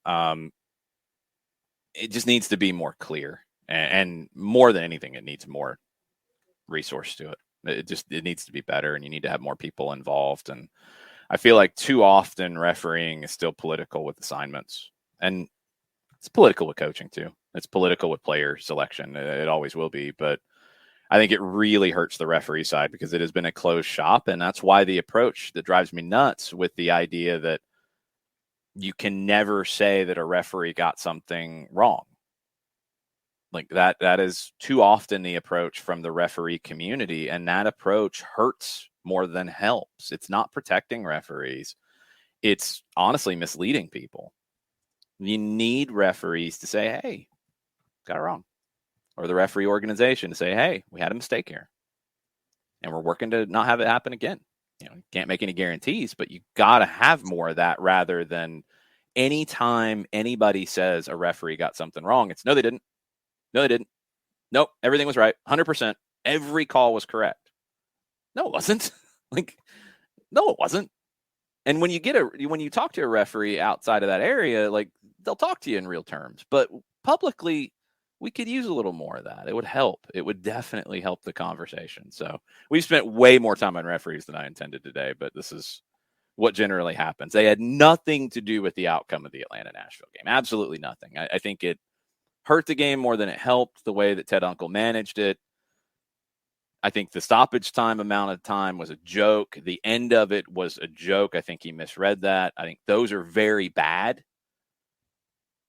But outside of it, he did not give a goal that shouldn't have been a goal. He did not give a penalty that shouldn't have been a penalty. He did not send somebody off that shouldn't have been sent off. He didn't miss a send-off. Maybe could have given some yellows earlier. Nashville might have made some subs sooner. Things might have changed. But in general, Ted Uncle did not affect the outcome of that game at all. But I don't think he managed it well either. I've asked for resubmissions, but a couple of Atlanta United points specifically before we head into other news. Let's see, who was it? It was Sharif who was discussing the play of Andrew Gutman. And Sharif says he's pleasantly surprised by Gutman continuing to be a nice positive factor in the middle and forward thirds of the pitch this season. Well, Gutman's ability is why Celtic signed him in the first place. I mean, he's a good player. And I think the situation with Celtic, Jarrett, has maybe clouded what people expected out of Gutman. I mean, he turned down Chicago in terms of signing a homegrown deal after college. He signed with Celtic. It seems like he was kind of misled, and I don't think Celtic did it intentionally or his representatives did it intentionally. It seems like he expected, because he signed there, to get a work permit. He couldn't. So he ended up getting loaned out to play. And when you're loaning somebody out, it's a different paradigm. And he gets loaned out to Charlotte Independence and was going to go to Nashville, but they wouldn't allow him to go to Nashville in their last USL season. So he goes to Charlotte. Then he goes to Cincinnati for 18 months. Then Atlanta picks him up because they value him, but they didn't want to block Bello, so they loaned him to the Red Bulls. Gutman was signed to Celtic because he's pretty freaking good. Yeah, and you want to get into to pettiness about it and pettiness down here because there's also the fact that he had a trial with Rangers. And he ended up signing at Celtic. Celtic might have seen that and go, we don't want them to get him. We think we might be able to turn him into something, but more than anything, we take something away from Rangers. That's a 2-for-1 switch for us. And so they bring him in, brought him in 2019. God, when did Rodgers leave? Exactly. I should have the day memorized at this point, but I don't. So, I mean, at that point, it's right before Rodgers leaves that he goes into, because Rodgers leaves in February of 19, and he signs. Give me 1 second.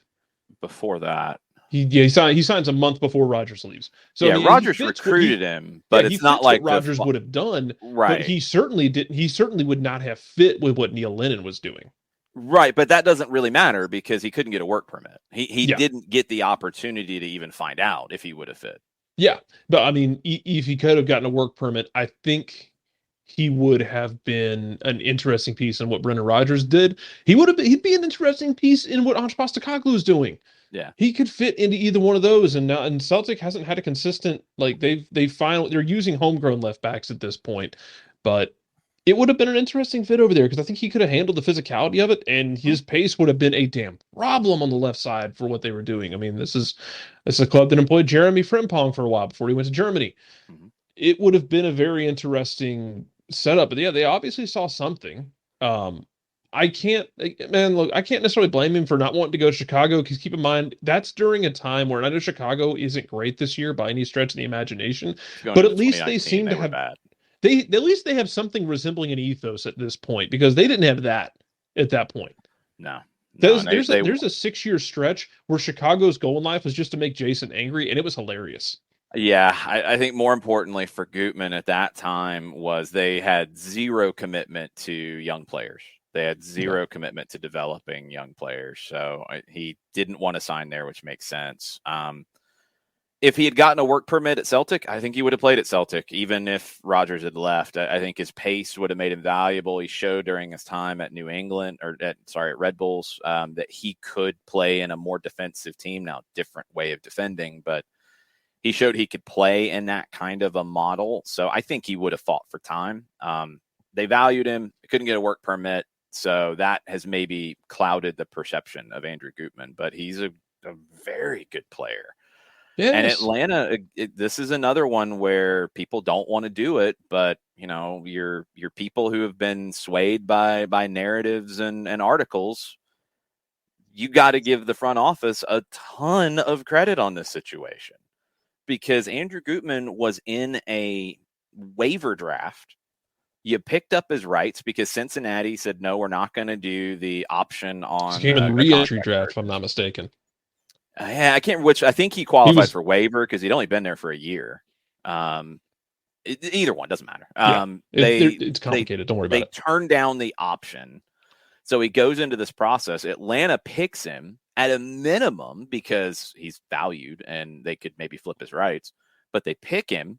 They get a deal done with Celtic. I have no idea what that ended up being.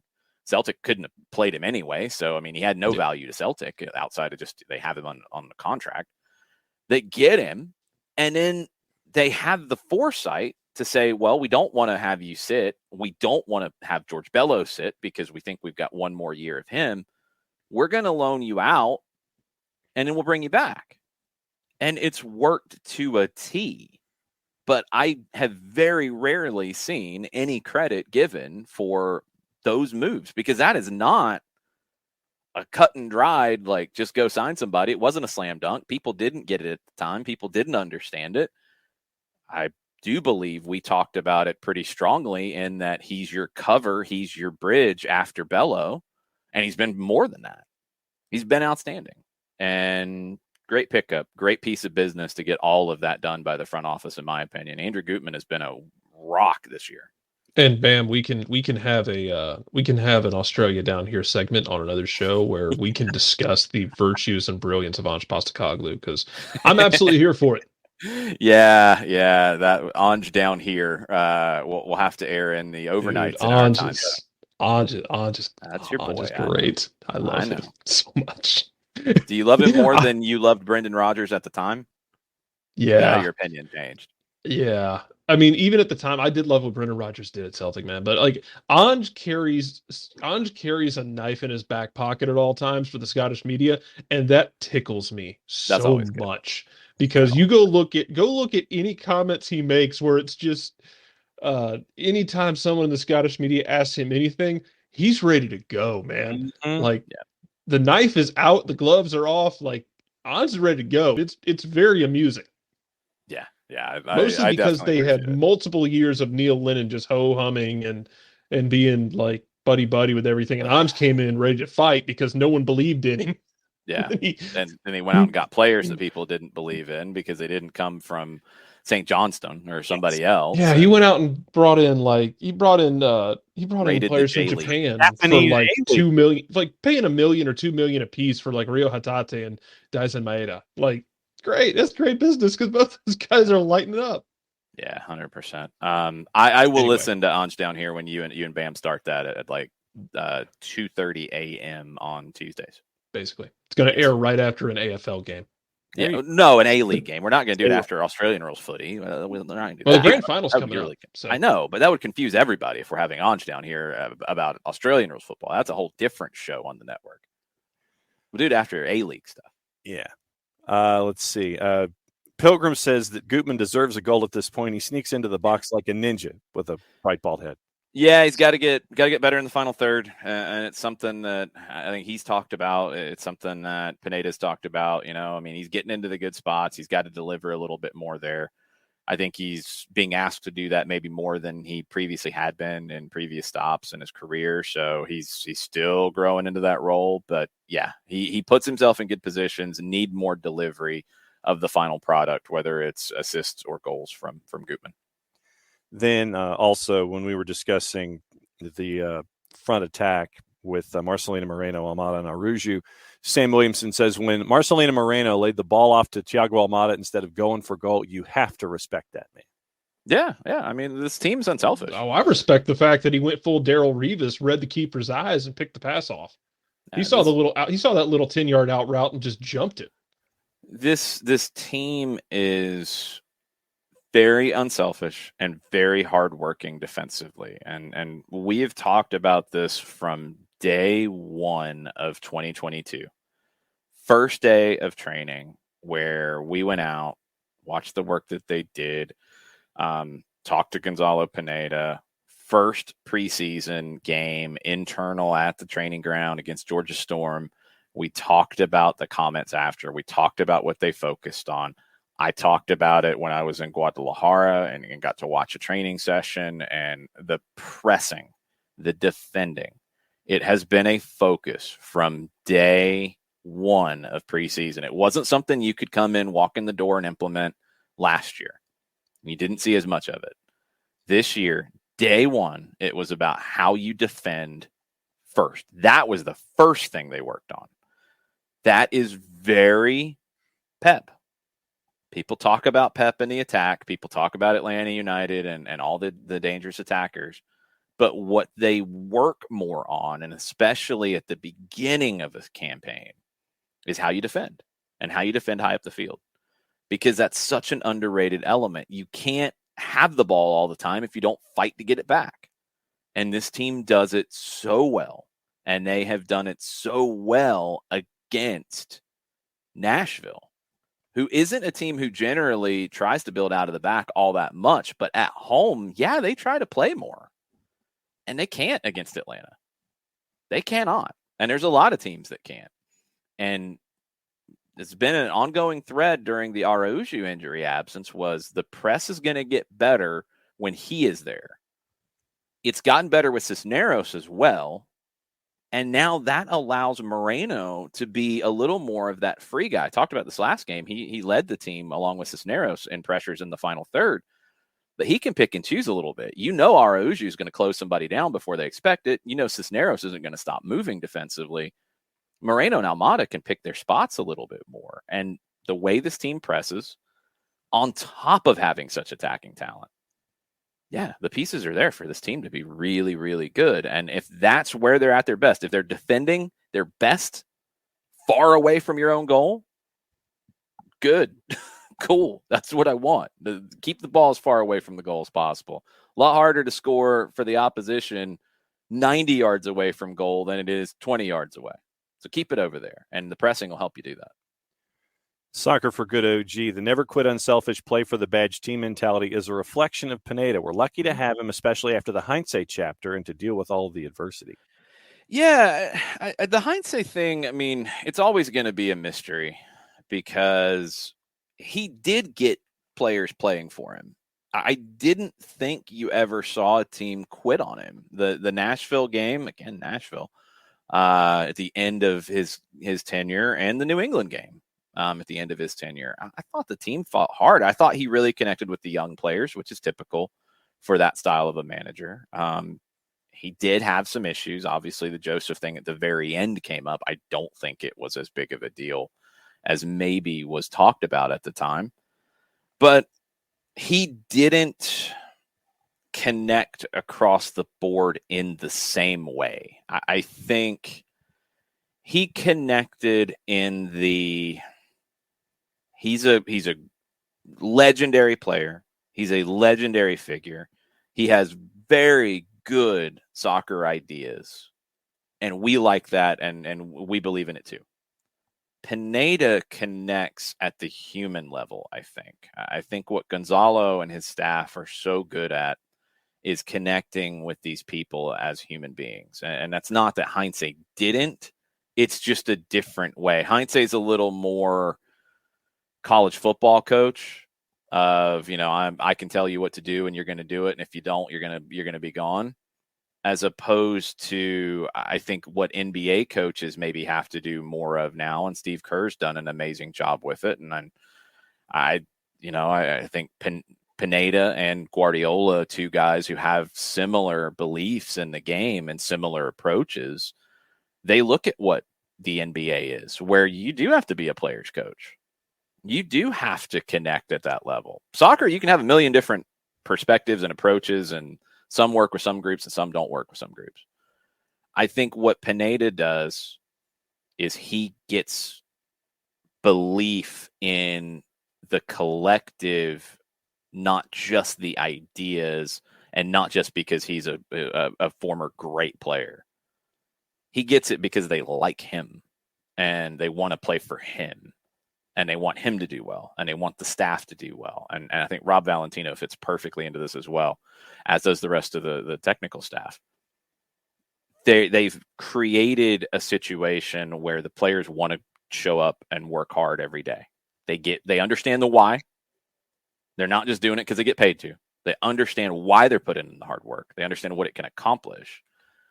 And that's because of Pineda's personality. And it's absolutely working with this group. Anybody who starts with some of the nonsense about Pineda hasn't done a good job, I really can't even try to explain that to you, because I think he's done an amazing job with everything going on. I think the best is definitely yet to come as he gets a team that can avoid injury for a period of time. Because as you've seen consistency build in different aspects of this team, man, they have been good. OG on a follow-up says the players probably respected Heinze, but the players love Pineda, or so it seems. Really good separation. Yeah, that's where I feel like it is. I think Heinze absolutely got respect. And I feel like there is more of a pure emotion about how they play for Pineda and what you get. And I honestly think, and I think, again, Saturday night was kind of a blur because I was there for 8 hours. I think we talked about this at one point. It might have just been after where Mike and I were talking, but that was the most animated I've seen Pineda in a game with a referee crew. And there were reasons why, but I also think that he understands this young group and understands that when they see him doing that from the sideline and they look over and they see Pineda, with the fourth official, demonstrative about not being happy, they see somebody fighting for them, and that gets in the reaction. I do think maybe it's a little intelligent there from Pineda, a little calculated in terms of making sure his players know that he's fighting for them. They feel like they were aggrieved. Okay. He's got their back. I think that was very intelligent. I think it helped in this game. Katie Weaver says, we saw lots more of Alan Franco going forward on offense. Was that a tactical change versus Nashville or overloading on the right? It scared me a bit with Alex DeJong on an island at times. I think I responded to this somewhere. I don't remember if I did or not. I thought I did on Twitter that night. I think it's just where the game took it. Franco's done it before. He had 3 assists in a game last year. So, he's done it. He's capable of it. I don't think it was a tactical thing because it doesn't really lend itself to being a tactical thing. I think the game, you're chasing it. You're sending everybody forward. He's capable, and he went, and that's where the space was. I feel like against Nashville, you're going to find a little more space to the left than to the right because Lovitz likes to get forward and he likes to go higher. So Nashville gets a little lopsided. So the right side attacking Nashville's left, there's a little more space to work with. And Brooks Lennon as well, and you have to give Brooks a lot of credit. Brooks will keep you on your heels. Even when Lovitz stayed back, Brooks is going to try to stretch him as far out wide as possible. That's going to create lanes for a center back to step into or central midfielder. So I think it's just the way the game took it. Is it something that was maybe a talking point? Sure.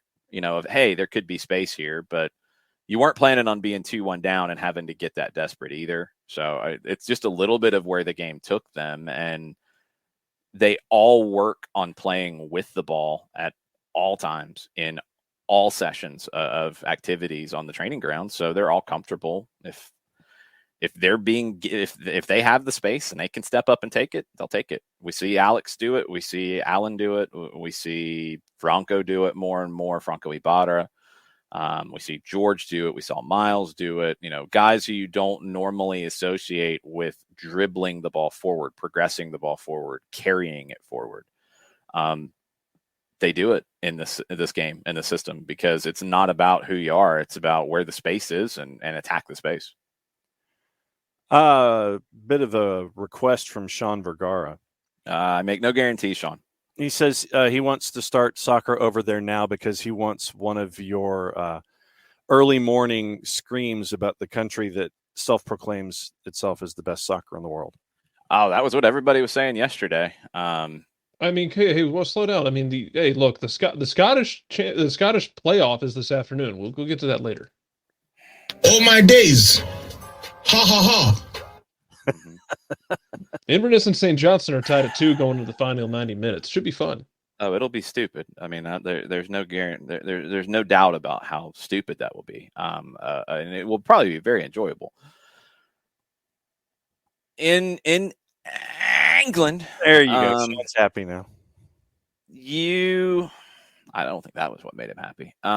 You have the best two teams in the world, because I think they are, and it's no disrespect to Real Madrid or Bayern or Milan or Barcelona or PSG or anybody else. I think the two best teams in the world this year and probably for the last 5 years are Manchester City and Liverpool. They have resources to be among the best teams. Yes, they do, as does PSG, as does Real Madrid, as does others. But they have consistently demonstrated it. And at any other time, this Liverpool run that they're on of quality would have resulted in all the trophies. But they're going up against the best manager of modern times. And I know people have their shots at Pep. Well, he only goes to teams that have all the money. Yeah, what about PSG? How much have they won? Not talking French leagues because it's French leagues. And they didn't even win that last year. Real Madrid, they don't always win Spain. They got beat by Atleti last time. That's a shock. You're not seeing that in England. I mean, the gap between City and Liverpool and everybody else, oof. And Chelsea's really good, but oof. So, what Pep has done, what Klopp has done in terms of building a quality team is amazing, and adapting his style of play to England and to the Premier League and not losing who he is, amazing work. He's an incredible tactician. He's an incredible figure, a great, great coach. He's just there at the same time a better one is. And it's not that Klopp's bad. It's just that Pep is the best. And I think Pep gets everything at such a level. I just think he is purely the best. And the number of trophies getting pretty close to backing that up. What he's done with how many titles in England where he wasn't going to make it, he couldn't bring his style to England, and he didn't understand the Prem. And I know I'm not speaking with an English accent because I'm speaking with the American accent because that upsets people. Yes. The U.S. accent. How many titles does he have? Like 3 out of the last 4? 4 and 5 or 4 and 6. Yeah, I mean, it's insane. It's insane. And even this year, you've got people like, oh, well, he doesn't have a number 9. I just don't understand it. I don't get it. I literally yesterday, listening to the game, like, oh, I can't believe he's not bringing on Jack Grealish. Why is he bringing on Gundogan? What is he doing? And then afterwards, it's like, oh, yeah, you have to give him a lot of credit. Mm-hmm. Yeah, you do. And, yeah, they can go and get who they want. They have Jack Grealish, who didn't even play in this game. And they spent $100 million for him. Yep. Yeah, they can do that. That's not going away, by the way. Whether it's Pep there, whether it's Klopp there, whether it's somebody else there, that's not leaving us. Like that ship has sailed. So the stories are in the rest of the league. I mean, what Tottenham did under Conte, incredibly impressive. Taking care of business. People questioned that one. People questioned him and could he make it work? His press conference I don't remember the date, but the press conference that he shocked everybody. That was so smart from Antonio Conte, because after that, they've been outstanding. Harry Kane talked about how he's improved under Conte. Son tied for the Golden Boot. I mean, incredible team, good acquisitions. The players believe in it. Reports out of England are that the players are totally in lockstep with everything that Conte wants to do, and they're like, back him, give him everything he wants. We'll see if the ownership does. We'll see if the club does. But what that story, amazing. I do think Arteta is going to get it right at Arsenal. I don't think he has enough to work with yet. Manchester United, their worst ever Premier League season. Garbage. Just bad. They're going to be in the Europa League. Eric Ten Hag's walking in the door. We'll see where that goes. The bottom end of the table and Leeds surviving, and what Jesse Marsch did in getting that done deserves tons of credit, because they didn't refresh the squad enough. They went one or half of a year more with Bielsa than they probably should have with that group. And somehow Marsch came in and got them over the line. And now we'll get to see what he can do with the team in a year. And he is very different than Bielsa, but was able to take what Bielsa had developed as a platform and make it fit into his game model. It's incredibly impressive. Burnley going down, who knows? I don't know if we'll ever see them again. Yep. Financially, they're in a really bad way. Everton surviving. Great scenes, all of those things. It was fun following all of it yesterday, but the conversation about it being the greatest league in the world and all these things, they have the two best teams, and they have some amazing drama around other spots. But next year, unless they are allowed to, nobody is competing with Manchester City or Liverpool. It ain't happening. It ain't. It's just those two coaches, the resources they have to work with. Nobody's getting up into that. Chelsea would be the one that possibly could. We'll have to see what new ownership does for them. That is supposed to be all signed off, maybe even today, according to reports. Again, all the jump into conclusions things last week about, it's not going to fall apart now. Now it looks like it's all going to be done, and they figured out whatever they have to do legally with this 1.6 billion loan that has to be dealt with somehow to fit all the legal terminology of this. Chelsea will be one that you have to keep an eye on. Manchester United, if they had any semblance of intelligence in their player recruitment, could be in that conversation. I'm not buying it with Liverpool saying, well, of course, Manchester City is a city-state, so they can't compete. No, man, Liverpool has the talent to compete. They absolutely do. Manchester City has just been better. They've just been that little bit better, and both of them are a whole lot better than everybody else. So that's England. I mean, that's what it'll be next year. I don't see that changing, again, unless City or Liverpool fall off and allow it to happen. Yeah, let's see. Paul Kelso at Sky News on the business side says that he just spoke to Man United owner Avram Glazer in Davos, and this is about an hour ago. In rare public comments, Glazer conceded it had been a disappointing season, that he's confident Eric Ten Hag is the man to turn the club around, and we've heard all that before. Future investment. So we've heard all. They've invested. No, that's not the issue. It's never been that the Glazers didn't invest, and anybody who makes that argument's not paying attention. You've got the owner out in every club in England group. It's everywhere. I mean, I stumbled across it somehow yesterday. FSG out at Liverpool, like they've been bad owners. Come on. You've got that group everywhere. It's not the level of investment at Manchester United that's been the problem. It never has been. It's the intelligence in how you use that investment. And it's the intelligence in who you're hiring to be the coach. These have been the issues. That's it. And you have an awful club culture. Whoever has been leaking all the stories out of the locker room, somebody has been. You got to deal with that stuff. It's never been the level of investment. Yay, they're going to invest. They already have. They already have, and they haven't gotten anything out of it. Yeah, ask about the Harry Maguire transaction. Yeah, Harry Maguire's not nearly as bad as people make him out to be. It's not like they paid for a bum. He hasn't performed this season. Yeah, he did last year, but not this year. We'll see if he can get back there. Again, get a good coach in there, and let's see. Ten Hag is a good coach.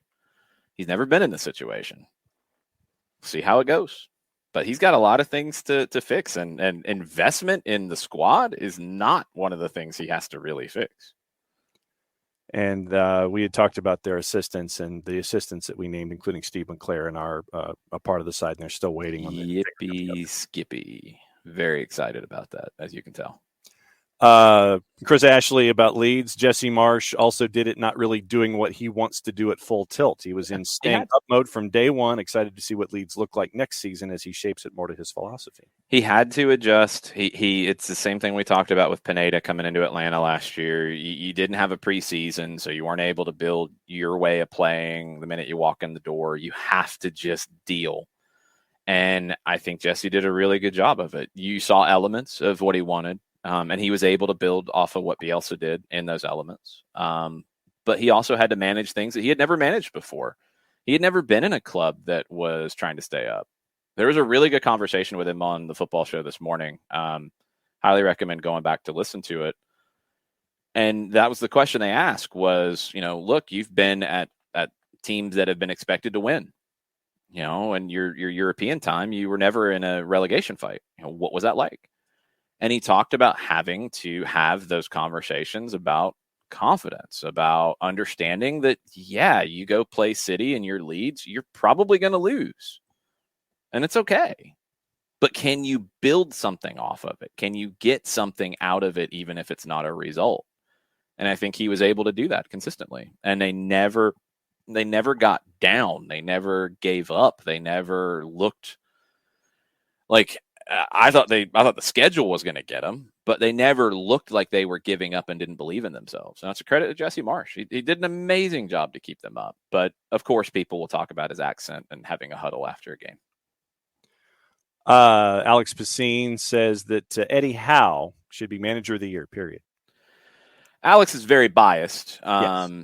Eddie Howe did an amazing job because it didn't look like it was going to go that way at first. That is a situation, and I know Newcastle fans bristle at it. I understand it. What they spent in January gave Eddie Howe the platform to do what he did. Absolutely did. And that's not taking away from what Eddie Howe did, by the way. It's just he had to incorporate those players, and he got players that he needed, players that club probably should have had to begin with, because they needed that help in the roster. They got it. They performed really well, and he did a very good job. My question, it's the same question I had when he was hired. Is he the guy to just right the ship and get them okay and get them to the level where they're competing for the bottom end of the European places? Or do they believe, because he's never been in this situation, that he's the guy to take the step of competing with Pep? They got the money to do that. If they want to go into that two-piece at the top, Newcastle has the resources to make it three. They 100% do. How fast they do, we'll have to wait and see. Do they believe that Eddie Howe is the person to take them there? I don't know if he is, and there's no way anybody really knows if he is, because he's never been in a club with these kind of resources. But an amazing start, an absolute amazing start, and we will see where that goes in the long run. Manager of the year, yeah, I mean, he's in the conversation. He wasn't there at the beginning. I don't know who gets it. You guys would probably know better than me in that situation, but Alex is a little biased. I would still give it to Pep, considering what he's done. Always give it to him. I mean, yeah, you could, and that's always the challenge when you get into this conversation, right? Is give it to Jesse Marsh. I want to watch heads explode like scanners. Yeah, they couldn't handle that, Jared. When you have a great manager who's one of the best ever and they win all the time, you get fatigue of giving them the manager of the year. Mm-hmm. And it's like, then you got to go find a story to give it to somebody else. Eddie Howe would be a good story to give it to. He absolutely would. John's favorite, Graham Potter, would be another one. That season, I think that Brighton has had in the Prem with their finish. And a great finish. There's other stories. I mean, Antonio Conte coming in, if you want to do that. One of the funniest things yesterday was they did a montage of highlights of the whole Premier League season, and I guess Tottenham's first goal of the year. They're like, the first goal of the Nuno era. I almost ran off a Monteagle when I heard that. Because I was laughing so hard because that went well. Yeah, Eddie Howe's in that conversation for sure. 19th when he came in, finished 11th? Yeah, 100%. I mean, the investment helped, and you can't get away from that, and it's not a knock and it's not an insult. But it absolutely helped give them more resources to be able to compete. And they should have had that investment before. They got it now. Long term, I want to see if Eddie Howe can get into the Guardiola Klopp class, because I just don't know, and I don't think anybody really does. I would like to point out, though, that I feel like this doesn't happen a lot, so I want to take a minute to acknowledge it. That you had, well, no, in a very positive way. This is going to be positive. From you? Yes. Okay, just checking. That you had a situation where you had a manager in Eddie Howe get caught up in kind of a telenovela in Glasgow. It didn't work out. He went somewhere else, and it worked out for all parties. Mm-hmm. Like, he went south. It's worked out really well for he and the club he is managing. And Celtic ends up with Ange Postecoglou. It worked out well for all parties. And I feel like we don't always get situations where everybody comes out of it in a happy way. Yeah, so I'm 100%. Happy to acknowledge that. Good job. Modiflow says that the finish from Brighton was in all caps. Of course. That's all because he played Moises Caicedo, and you know it. I didn't say that it wasn't, but he did make that decision. He could have played him sooner. I absolutely think that he could have. I would love to hear the unfiltered conversation about that. I would love to hear what he was seeing as to why he didn't, what the plan was, what the conversation was. I would love to have that conversation with Graham Potter. But yeah, Caicedo made him better because he's an outstanding player. And they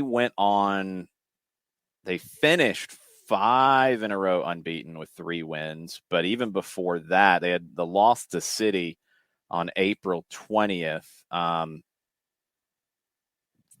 They had lost 6 in a row from February 15th to March 16th. And after that, they only had 1 loss in their last 9. And that was to City, with 5 wins out of that last 9. So incredibly impressive. And did that coincide with Caicedo coming in? Not directly into the starting lineup. The first win did. So if we want to give the Caicedo effect, you can make that argument. You might want to write this down, Modiflow. When Caicedo started against Arsenal on April 9th, to finish out the year, Brighton won 5 of their last 8, 2 draws, the only loss to the champions in Manchester to City. There you go. Since Caicedo got his first start. So, yeah, part of it. And Ricky Ricardo with the Serie B heads up. Sources tell Carlisle at ESPN Venezia is no longer pursuing Giovanni Savarese. He's got a year and a half remaining on his contract. There were talks, and he also has drawn interest from Venezia in the past, but not heading there at this time. And that was as of a half hour ago.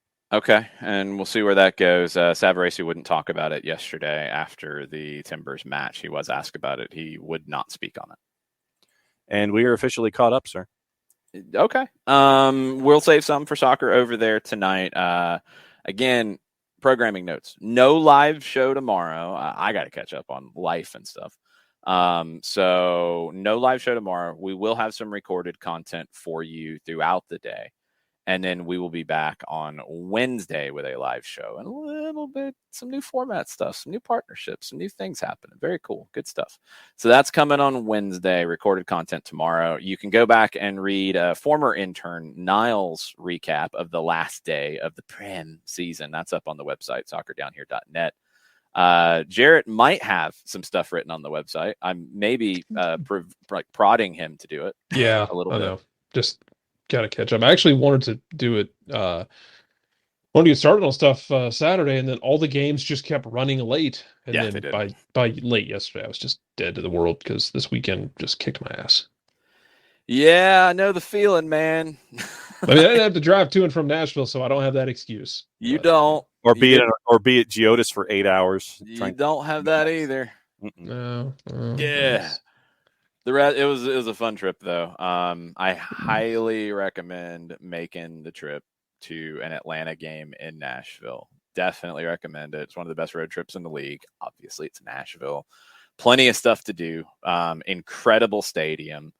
They're working on the parking stuff. It'll get better. It's not good. It's not maybe quite as bad as people have said, but it's not good. It needs to get better. They're working on it. But it's an incredible venue. I cannot wait to see a big U.S. national team game there. U.S. soccer, well, it's not really going to matter anymore with qualifying, but let's say Nations League. If somehow you're playing Mexico in the Nations League, let's say somehow you're playing a qualifier that actually matters against Mexico, which might not be the case ever again, play at Nashville. Cincinnati will get mad. Ohio will get mad. That's fine. That honestly makes it better. Yeah. Yeah, that's okay. That's true. It'll be amazing. It's Man. just that place is so loud, and the sight lines are incredible. Just everything about it. I really love that stadium, and it's a trip you need to make, and it's a trip U.S. Soccer needs to make, and I am here for all of it. So, Gentle tonight- reminder that they have to go on the road to Louisville Wednesday. they Good luck. do. However, Louisville lost to Monterey Bay in USL is- Championship That in is the true. weekend. And it was 2-0 at Lynn Family. It was wild. Yeah, so Louisville might have been looking ahead a little bit. Yeah. Katie Weave wants to know who you saw at the Opry. I saw, so if you don't know the Opry setup, I mean, if you don't know generally, like I've kind of gotten back into it. The Opry, longest running radio show in the United States. Saturday night is like the night, but they do Friday night shows. They do some Tuesday night shows in the summer. They do some Thursday night shows, whatever. I went Friday because I was kind of busy Saturday. So it's a number of artists. It's a 2-hour show. It is a radio program. So it's like each artist does typically somewhere between 2 and 3 songs. Usually the feature performer will do a couple more. The feature performer was Lauren Elena, so Georgia representative right there from Rossville. And she ended up doing 5 songs because I think they had a couple others who were going to only do 2, and she was going to do 5, but then she talked a whole lot between songs, so they went long. And she went ahead and did all 5. Michael Feinstein performed, which was interesting. I'm not super familiar with his work, not a country performer. It was his Opry debut. I think he just did a Gershwin country album. So Gershwin songs in a country style, which was interesting. Mandy Barnett performed with him. She performed on her own. 2 absolute legends, Connie Smith, who had hits in the 60s, Janine Seeley, the Harper Valley PTA song, Janine Seeley's song. They both performed Bobby Osborne, who's 90 years old, and his bluegrass group.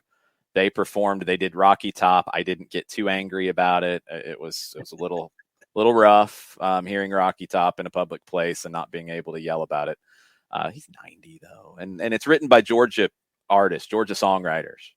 That song originated in Georgia, people, but it was Rocky Top. Who else played that I'm missing? I think that's it. No, I can't remember. There's another bluegrass performance, which was really cool to see on that stage. Like just seeing where I was kind of to the side of it. So I could see all of the staging and things. And again, it's a radio program, and you got a lot of artists who come up and do 2 songs or 3 songs. So they're not bringing like their full touring band. So the Opry has like an in-house band that is just unbelievable with being able to pick up all kinds of different music and perform it. Incredible. I did the backstage tour thing afterwards. I was a total tourist on Friday. It was great. And they have like their own system for learning music for that artist. And that's like their own numbering system that the Opry band does, to where you can pick stuff up really quick, change the key of it for a different, voice. They gave the example of Dolly Parton singing I Will Always Love You versus, I think, Crystal Gale, who's performed it as well. And different voices, different keys, and you have to adjust everything. And they have a way to do that super simple. It's crazy, like the way the Opry like works. So it was really cool to see. Lauren Elena was really good. She was really good. New country artist. She was an American Idol, I don't think, winner. Yeah, I But- remember being an Idol, but I don't. Yeah, she was on Idol, and I didn't know that she was classmates in, I think, elementary school, maybe middle school with Kane Brown. I didn't know both of them were from Rossville. So that was kind of cool. But I did the Country Music Hall of Fame during the day. That was awesome. Highly recommend that if you're into music. If you're not, you don't even have to be into country music to get into it, but if you're into music, you'll enjoy it. If you're not really into music, you probably won't enjoy it. I was nerding out looking at guitars and mandolins and some of the stuff they had on the Runner-up season 10, Lauren. Okay. Jason, did you when you went to Seattle last time? Have you gone to the EMP? I have not. Okay, you need to go. Yeah, I have not done that. It's not just Jimmy and Nirvana. Like they Right. have a lot of great stuff through the eras. It's worth checking out next time you're in Seattle. I will check that out. I'm definitely trying to do more things like that when I travel if I have time. And this was one that I went up Thursday to be able to have all day Friday after the show to do whatever. And I did about 3 hours at the Hall of Fame. Like I took my time and went through it, which was cool. And then went to the Opry a little early, walked around, saw some of the displays in there, and then did the post-show tour, which was really cool to see everything backstage, to be on the stage, to see all the dressing rooms and how they're all set up differently and just how everything works backstage. Because to be able to do a show like that 3-4 times a week that goes out on radio, everything's pretty much seamless. And you've been doing it since the mid-20s. Yeah. And doing it since the mid-70s in that venue. Just incredible to see a music show like that. It was cool. Cassie wants to know if you saw any Led Zeppelin members while you were in Nashville. I didn't see him directly, but I did see the pictures of Robert Plant there. I'm sure he was probably hanging out with Alison Krauss. Maybe they're going to record another album, which would be awesome because that pairing was completely and utterly unexpected, but has resulted in some incredible music. Pilgrim says the Opry is such an imposing yet ordinary building, too. So much history when you walk up that you can feel it. Yeah, the story of it's cool. I mean, and I'm glad the week before I got to go to the Ryman where the Opry didn't start, but where it had its longest run, and then see the Opry House the next time. Because, I mean, the Ryman is 130 years old, downtown. They've renovated it, and it's the sound is incredible in there. Obviously, they built the Opry House for the show. So you talk about like, it's a recording studio that just can have 4,000 or 5,000 people in it. It's unbelievable the way these venues sound and how perfect it is. But they outgrew the Ryman, and the Ryman at that time in the early 70s, that area was not what it is now. It was in real disrepair in Nashville. The venue was in disrepair. The company that owned the Opry and the radio station WSM and all of that was looking to expand it. They built the Opryland theme park that they shut down and then built a mall on top of. But they built the Opry House just outside of town. Like where I stayed, I ended up getting kind of lucky. I thought I was at the airport. I booked an airport area hotel. That was airport area in quotes. But I was 10 minutes from the Opry area. I was 10 minutes from the stadium. I was maybe 15 minutes from downtown if I hit any traffic. Perfect. Absolutely perfect. It was a very cool trip. I really enjoyed it, and getting to kind of dig into some music history stuff. I loved it. The thing at the Hall of Fame that I loved the most was one of the exhibits they rotate through. They had one on the Austin music scene with Willie Nelson and Waylon Jennings and all of that, which was cool. That's never been like my favorite era, but it was cool to see a lot of that. They had one on Martina McBride, which was cool, who I've always loved as a vocalist.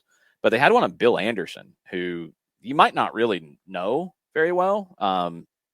His songwriting career is incredible because, I mean, even in the last couple of decades, he's written some massive hits. After his original career really started in the 50s. And he's co-writing with like current people. I think he still is. He's, I believe, in his early 90s. But the exhibit on him and his whole career was so cool. And he got his start at a commerce radio station, which I had no idea.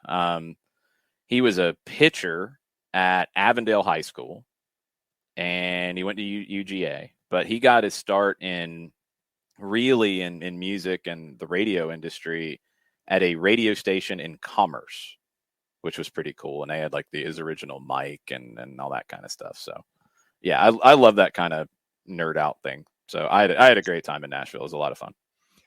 Ricky was recommending that the next time you go up that you got to hit the National Museum of African American Music while you're there. Yeah, I didn't even know that was in Nashville. Absolutely. I like music history a lot.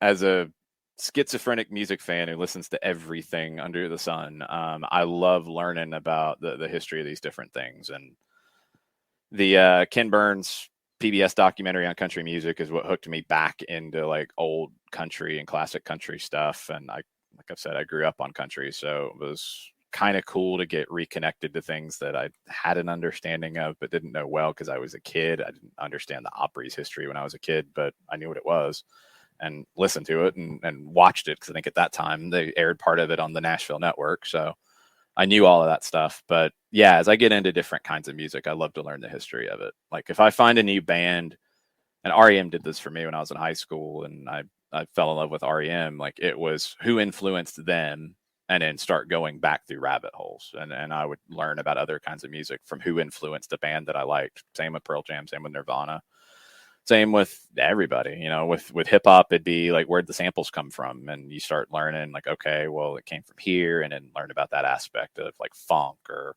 Motown and start going back through rabbit holes. But I love learning about all kinds of music. So yeah, I'll check that out, Ricky.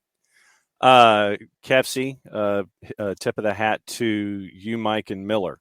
Y'all are legends. Very much appreciate the radio team coming back to finish the game. Thanks to Miller and Mike. Jason, glad you enjoyed the city. Yeah, we weren't going anywhere, but it's the job. It's what we do. I didn't think that game was going to get finished that night. We didn't really know what we were going to do at that point. But they got it in. The delay definitely affected the game. It's something that's inescapable about the mistakes that were made. That's why I'm honestly not harping on Hosechi's giveaway, because man, he's probably got about 15 incomplete passes on the season. I'm exaggerating a little bit, but not by much. Yeah. I'm not harping on the second goal. I'm not harping on Joe Willis having a giveaway. It was insanity at that point. Getting a point out of that game with everything that happened in it, you take it and you run. And that's what we were there to kind of capture that and hopefully tell the story. And a lot of folks are having conversations amongst themselves about where to go in Nashville and what to do and things like that. So it sounds like you've set up a lot of field trips for folks. Well, I mean, I didn't set it up. I can't take credit for saying Nashville's a good place to visit. I'm just adding on to it. I will add I think there's a couple of them, but we went, actually met Dr. D for breakfast that turned into brunch because it was like an hour wait in line. Oof. But the food was worth it. Biscuit Love. I think there's a couple locations. Amazing food. Really, really good. So add that to the list, and the wait is worth it. And, Pilgrim on the broadcast, I think your quote was, "This is about to get real stupid, y'all." Yeah, something like that. I think I was accurate with that. I think that was an accurate statement because I made that, I think, after Atlanta's equalizer. I think that was at 1-1. And I will stipulate that I got it right. Yes. I think we're officially caught up, sir. Cool. Lunch is waiting for me, so I'm going to take that. Thanks, you guys, for being part of the show this morning. Thanks for all the comments and back and forth. Again, no live show tomorrow. Soccer over there tonight. We'll be back in the morning on Wednesday, and we will see you tonight for Soccer over there. Mucha plata, y'all. Mucha plata, y'all. Mucha plata, y'all.